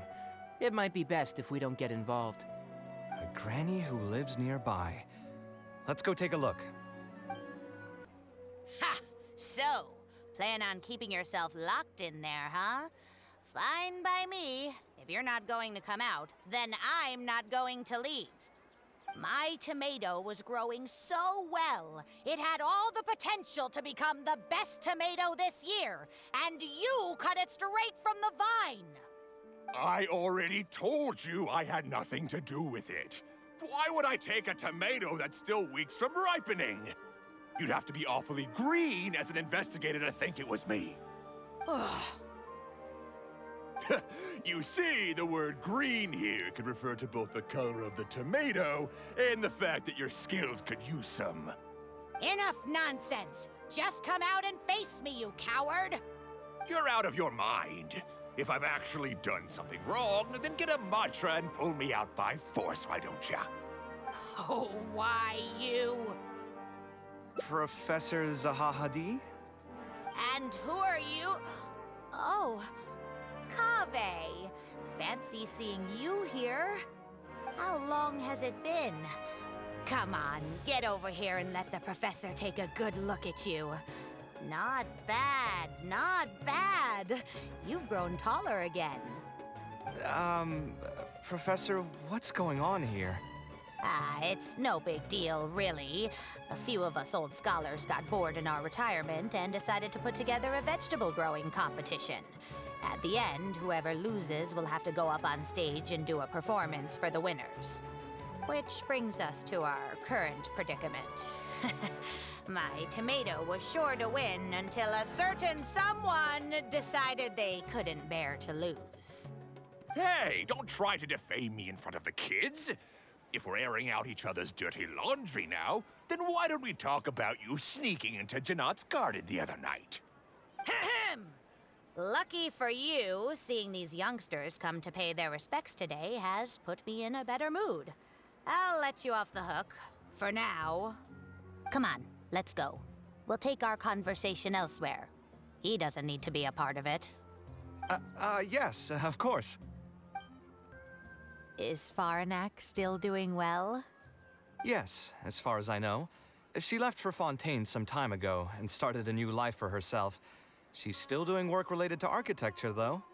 Ah, yes. I did hear about that. Did that upset you at all? No, not at all. She's already sacrificed a lot raising me as a single mother. That's good to hear. Your mother did struggle quite a bit those few years. It's probably a good thing that she found a new place to call home. Sometimes I wonder if things were harder for her because she was so beautiful. People were always drawn to her beauty first, only to realize she had a sensitive and vulnerable heart underneath. She was still quite young when she first joined my class as a student.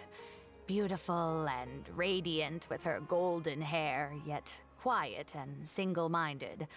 She seemed like a lass from some aristocratic house who was seeing the outside world for the first time. She had to make a lot of drastic changes in her life to raise you on her own. Even during her time in the academia, she was a thorough perfectionist. If she was unsatisfied with something she had made, she'd insist on redoing it, even if I was perfectly happy with it. She had many admirers, and they'd always fill up the first few rows of seats, hoping they could get closer to her sitting in the first row. If it were any of my other classes, you'd have found nobody sitting in the front. But every time I saw her, she was always in that same rigid pose. She'd have one hand on her forehead with the other clutching her pencil. Her eyebrows would be knitted in a frown as she concentrated on the blueprint in front of her. I'm sure she had many difficult moments in her life. How did she cope with the stress? I'm not too sure. She never talked about such things with me. She rarely opened up to other people, you know. I do remember one time, though, when she got into a heated argument with a friend. She said something I found very memorable. She said, "True art cannot be understood, but as an artist, I wish some people could understand its meaning and value." If you ask me, that's probably the greatest source of pain for geniuses of their craft. It's extremely hard for them to find someone who can truly understand their ideas. So that's how it is. I wonder if the password could be... I tried both just now. Seems those aren't it either. What are you trying to do? My mother left her notebook to me, but it has a password and I haven't figured out what it is yet. I'm trying to learn more about her so I'd have a better chance at cracking the code. Thank you for all that you told us. It's the least I can do. Talking to youngsters like yourself makes me feel younger too. Honestly, looking at you now, I can see how much you resemble her. It's almost as if she's standing right in front of me again. Your personalities are quite alike, too. You're both stubborn and both a little awkward. Of course, I'm sure the similarities are mostly superficial. But so long as you continue to harbor those traits, you'll find a lot of difficulties in your work. I've taught a lot of students over my career, and in my experience, very few genius architects of Ksharawar ever found happiness for themselves. They would know exactly what they want to express and fight for it tooth and nail, which inevitably led to arguments with their clients. Some clients would choose to respect the architect's vision or just let the argument go because of the architect's reputation, but those are the rare ones. When Faranak first graduated, she was getting into arguments with her clients nearly every single day. I think it only got a little better when she met your father. I see. But could he understand the designs my mother made? No, I think they were probably beyond him, too. But despite that, he still stayed next to her, listening to her joys and sharing in her sorrows. Faranek had many admirers, but she ended up choosing your father. His support probably played a part in that decision. So instead of understanding, perhaps all we need is just companionship. Huh. It worked! Oh, was that the right password? Yes! Then you should be on your way, child. Find a quiet place and see what she wanted to say to you. Being the awkward person that she is, I suppose there were many things that Faranek could never say out loud. Instead, she probably left them in her diary, hoping that they would make their way to you one day. If you're ever in a mood to chat again, just come and find me here. You're always welcome to discuss architecture topics with me as well. Thank you so much, Professor. There's no need to be so formal. I'll let you kids go. It's time for me to take another stroll around the vegetable garden. I wonder what my mother could have written about. They all say Zaha Hadid's class is the toughest, but I think it's actually not too bad. On the other hand, though, structural mechanics is definitely a pain, no matter how you try to approach it. I doubled down and managed to get through it in the end. I met someone special. At first, I didn't think much of him, but now, I feel very happy whenever I get to spend time with him. We decided to name our son Kaveh. I don't think a younger me would have ever imagined forming such an intimate bond with another person. Back then, I lived only in the shadow of myself, as well as that of the dream in my heart. The bad news came. And even though it's been several days now, I still can't bring myself to come to terms with what happened. My eyes are so swollen, it's hard to see. What if they're all lying to me? And this is just a long, cruel dream. But I have to face reality. I still have someone to take care of. No matter what happens, I'll do my best to raise my son on my own. Huh? Is this a drawing? Seems like it was done by my mother. This blonde man was probably my father, but who are the other people in the picture? Huh? Why do a few of them look somewhat familiar? From the dates in the notebook, she probably drew this more than 30 years ago. I hadn't even been born yet. Maybe we were thinking too much. Oh, There are a few lines written in the diary about this as well. The one who invited us to the gathering is a talkative woman. Including us, 3 couples showed up. There was also a person who came alone.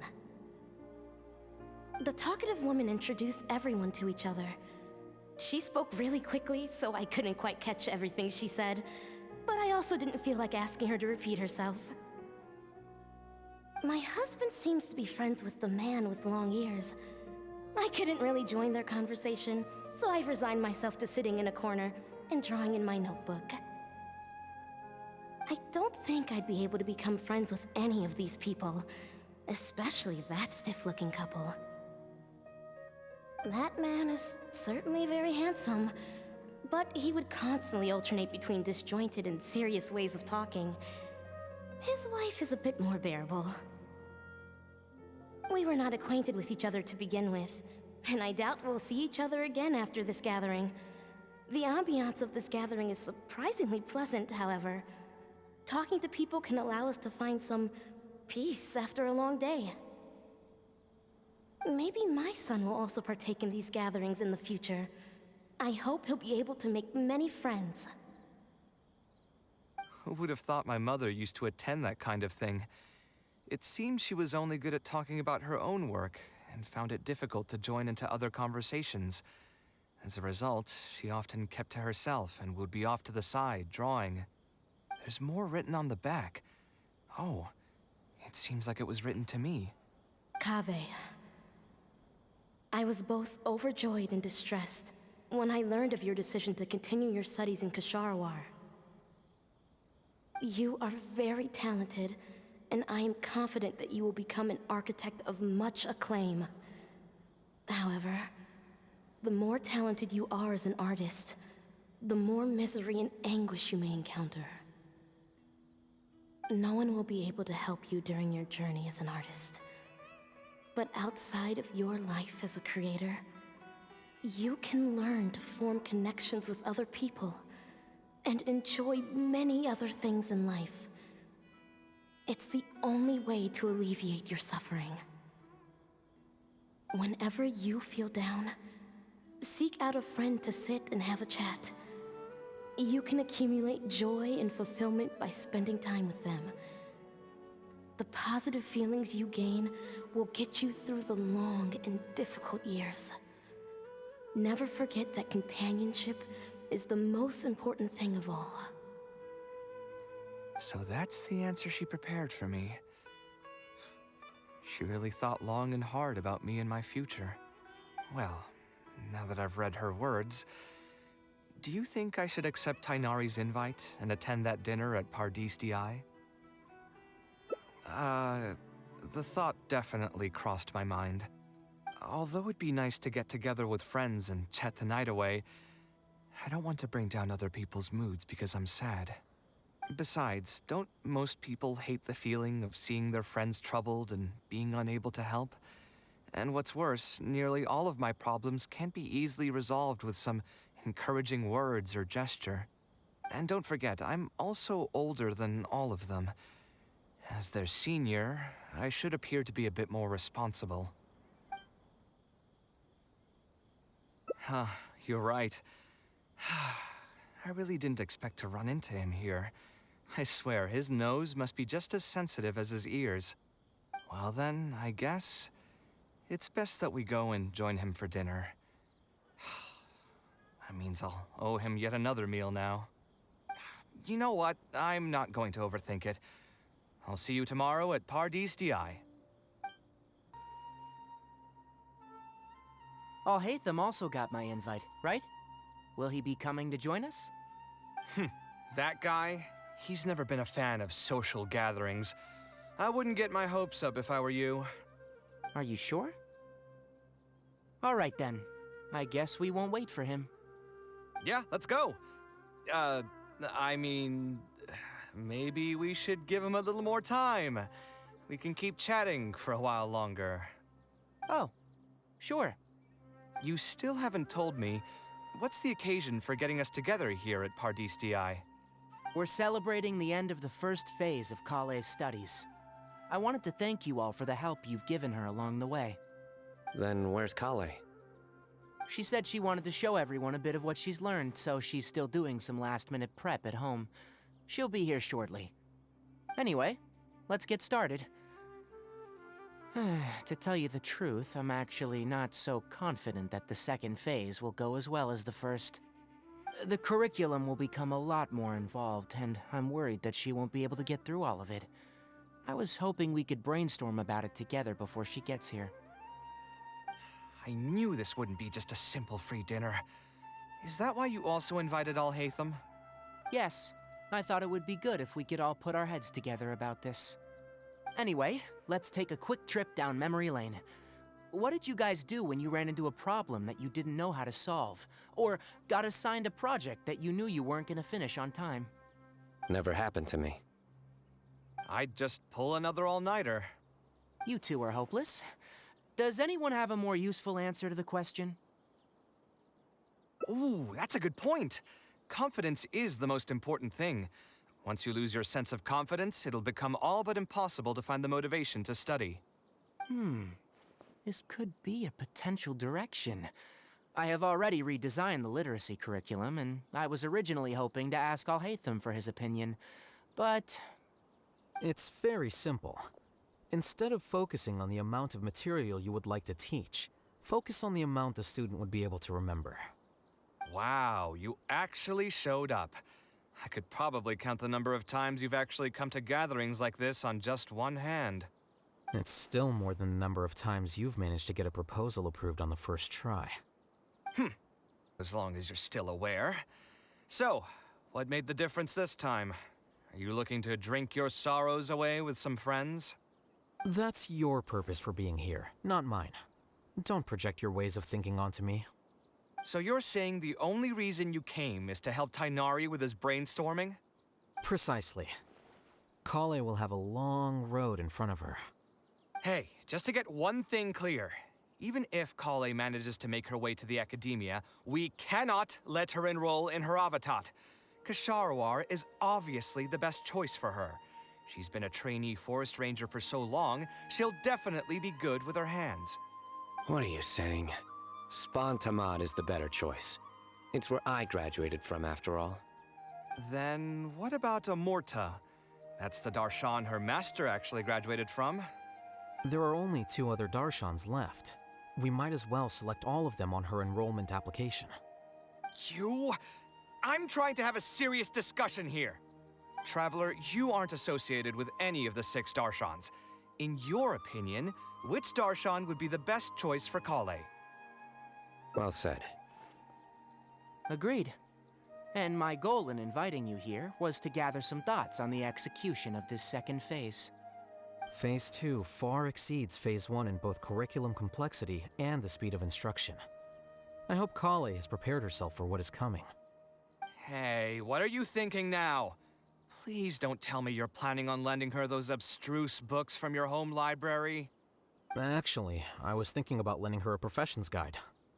I'll make sure to write, "Don't become an architect" on the front page of that.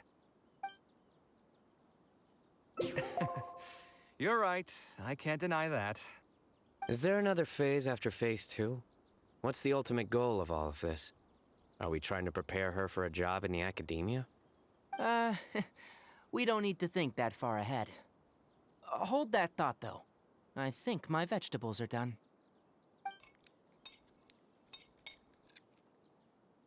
I'm telling you, that client had no idea what he was talking about. No matter what I did, he had something bad to say about it. Have you considered finding another client? They're all the same. I haven't had a good night's sleep for months now. Who do they think they are, ordering me to alter my design over and over again just because they have some Mora? It's too late now to change careers. You might as well try to find some joy in the pain. Besides, you'll be getting up in the middle of the night to make edits to your own design even when the client doesn't request it. No. That's not true. Cheer up, Kaveh. I'll tell you a new joke. We'll save that for the end, Sino. You can keep it to yourself until then. Whatever. I'm not going to use my brain anymore. Let's drink tonight to our heart's content.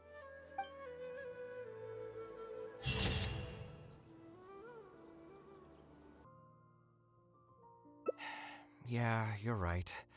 Although I was hoping to find some words of wisdom from my mother, if I stop and think about it, her words may not be the advice that I need to hear right at this moment.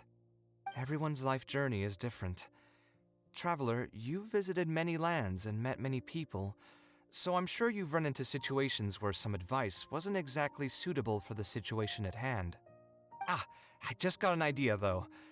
If I want to rekindle the creative passion that I had before, instead of trying to unlock an old notebook, why don't I take a walk around the parts of town that had changed my life? What do you think? I'm glad you agree. Then let's start by taking a quick stroll around the academia. Of all the places in the academia, I remember this one most. When my studies got busy, I used to pull all-nighters here trying to finish my blueprints. Who doesn't miss their time at the academia? Life was a lot simpler then, and we all had far less troubles. I created many designs that I thought were beautiful in the House of Dana. I drew whatever came to mind, since I didn't have to care about budget constraints or turning them into reality. If I had to give a reason, it'd probably be because I like the ambiance here. The academia also had a rule that allowed scholars to annotate any physical books they came across. As a result, the books here are chock full of scholars' wisdom across many generations.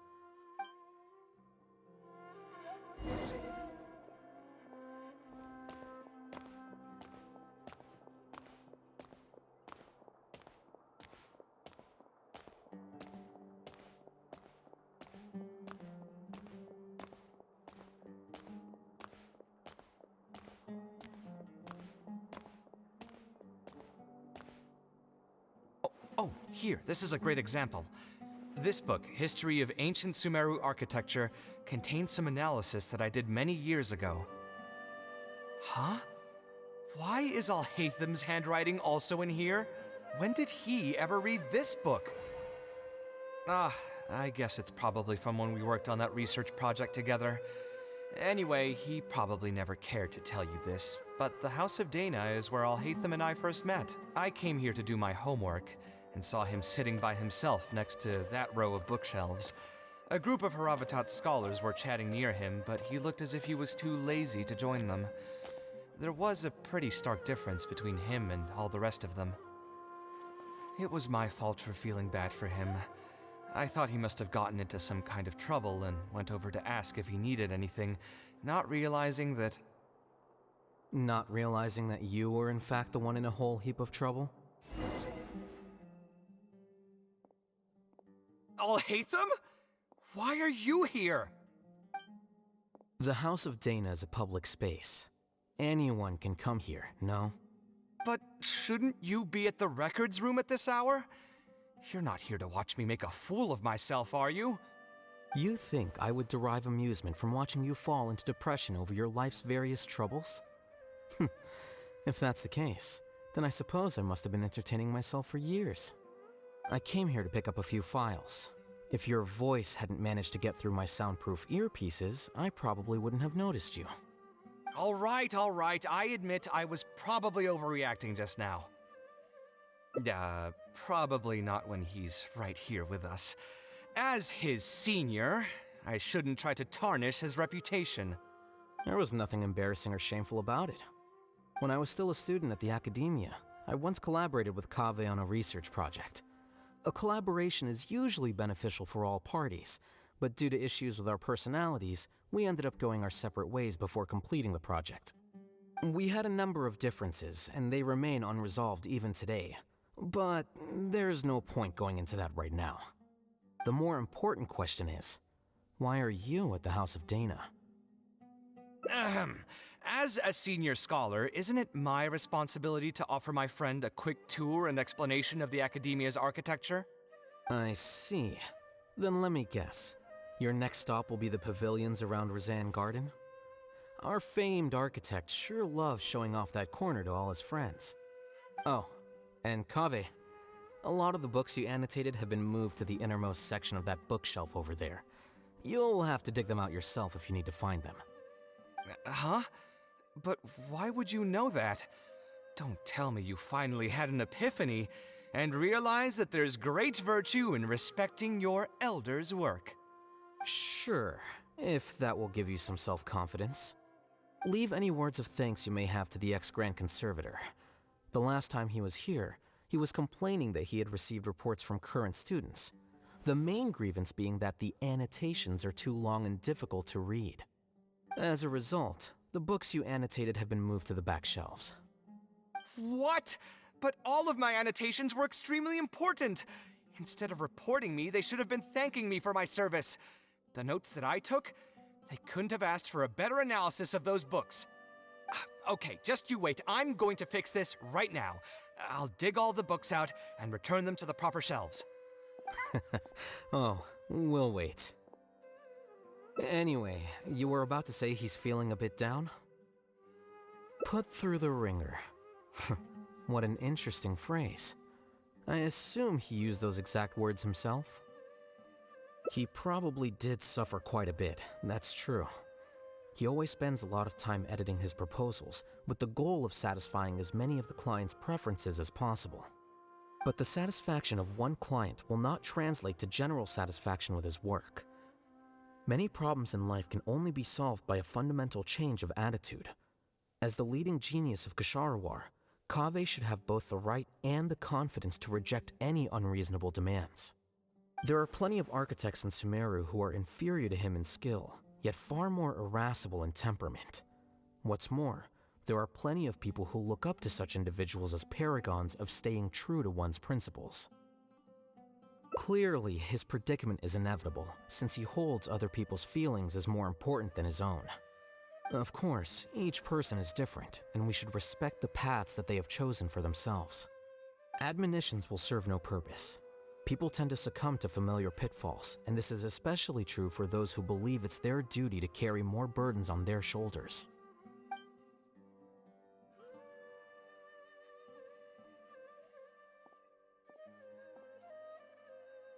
Looks like you were having an enjoyable chat while I was gone. Were you talking about me by any chance? What do you think? What else is there to talk about?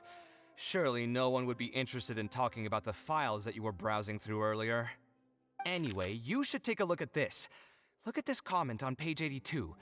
Dear Kaveh, thank you so much for annotating this book in such detail. It was a great help to me. See that? Now that's how a student should treat their seniors. And it looks like you're already in a much better mood now. It really doesn't take much to make you happy, huh? Me? Happy? I'm mocking that retired blockhead for being so full of himself. He understands nothing about the true beauty of architecture. When I can find some time, I'll have a serious talk with him about making sure these books are put where they belong. Why don't you just move all the books yourself? It's not like he hasn't cursed you out before. What was that nickname he gave you while you were in the academia? The Urchin of Ksharawar? Kaveh had a habit of scribbling and writing in all kinds of books. Hey! You didn't need to bring that up. At least not when I'm still standing here. Oh, actually, I also found a really old sketch in one of the books over there. See? Doesn't it remind you of something? Huh? Don't tell me even you don't get it. Don't ask me. This is the time you specifically put aside to brag about yourself. Feel free to hoard all the spotlight you want. You? In that case, allow me to explain. Although this sketch is a little abstract, you can plainly see from the road plans that this was an original concept for the expansion of Port Ormos. We can also plainly see that the designer was a huge fan of this project. It's the project he loves to talk about the most, second to the Palace of Alcazarzare. If I don't keep bringing up the neat projects that I've done, how would anyone know that I was the one who did them in the first place? There shouldn't be any complaints about Port Ormos. If I remember correctly, the construction process was very smooth, everything was made ready ahead of time, and there were very few safety concerns. There are indeed no records of any complaints about this project. A most impressive achievement. See? What did I tell you? Come on, let's take a stroll through Port Ormos next. I'll tell you all about the designs I made for the place. No need. It's almost time to clock out for the day, and I don't intend on bringing any unfinished work home. Suit yourself. It's not like you know how to appreciate artistry anyway. Let's go, traveler. I'll take you to Port Ormos.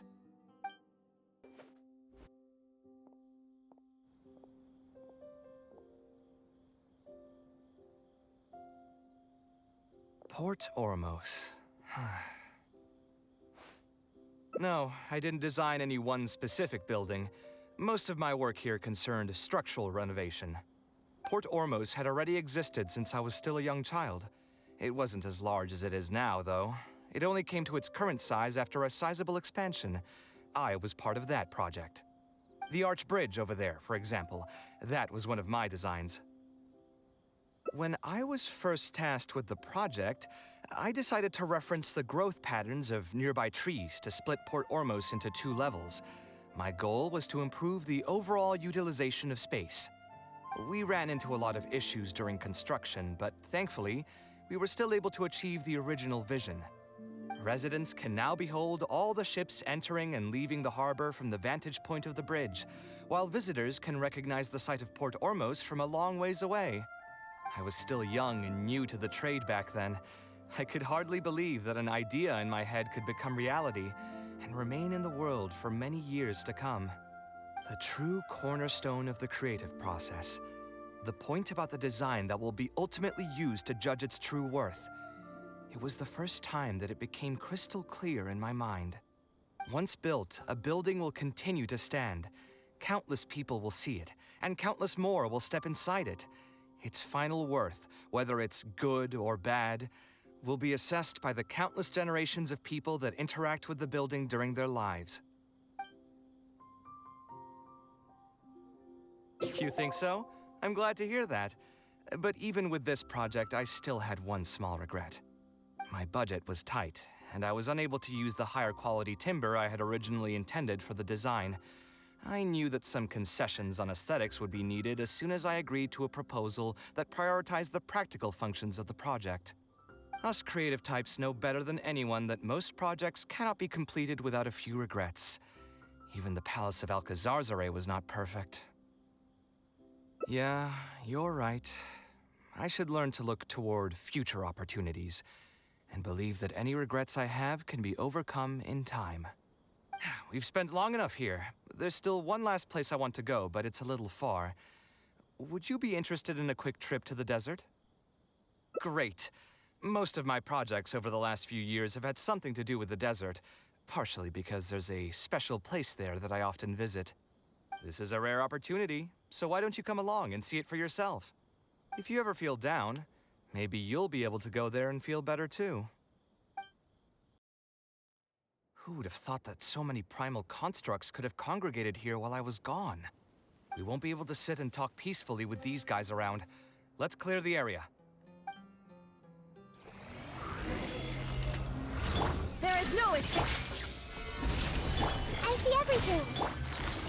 Quietly now. Come at me. Everyone hold hands.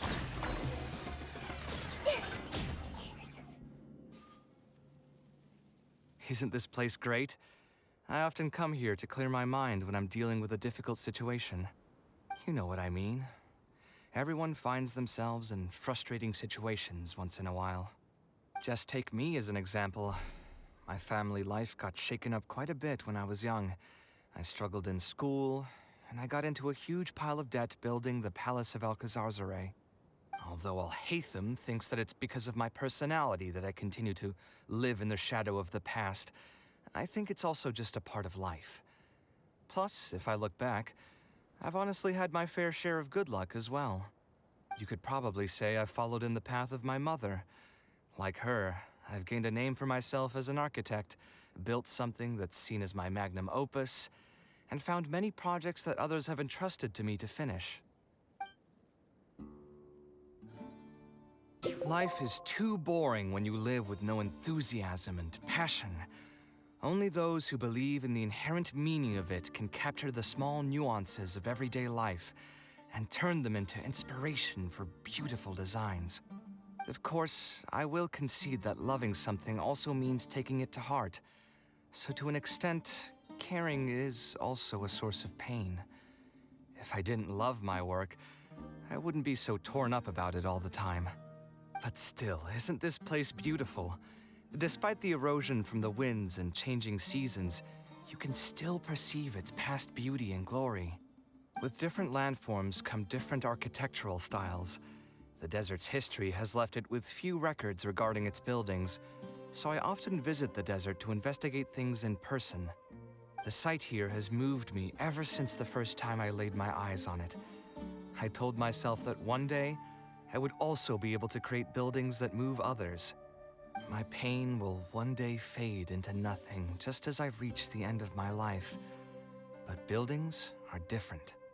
They are far more valuable than most materialistic things, and far more durable than human flesh.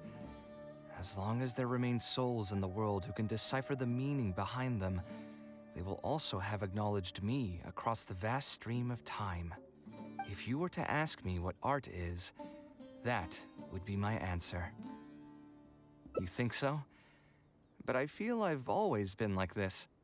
Remember that question I brought up before?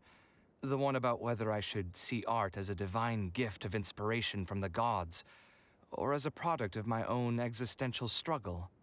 I still haven't found an answer to that yet. But if art wasn't inherently paradoxical and enigmatic, then people probably wouldn't be drawn to it. Those who pursue art will be unable to avoid the pain that it naturally brings. Will often be floating on cloud 9 one second, and sinking in a mire the next. I'll try gathering my thoughts again once I've found a way to define art in the first place. In any case, thank you so much for listening to everything I had to say.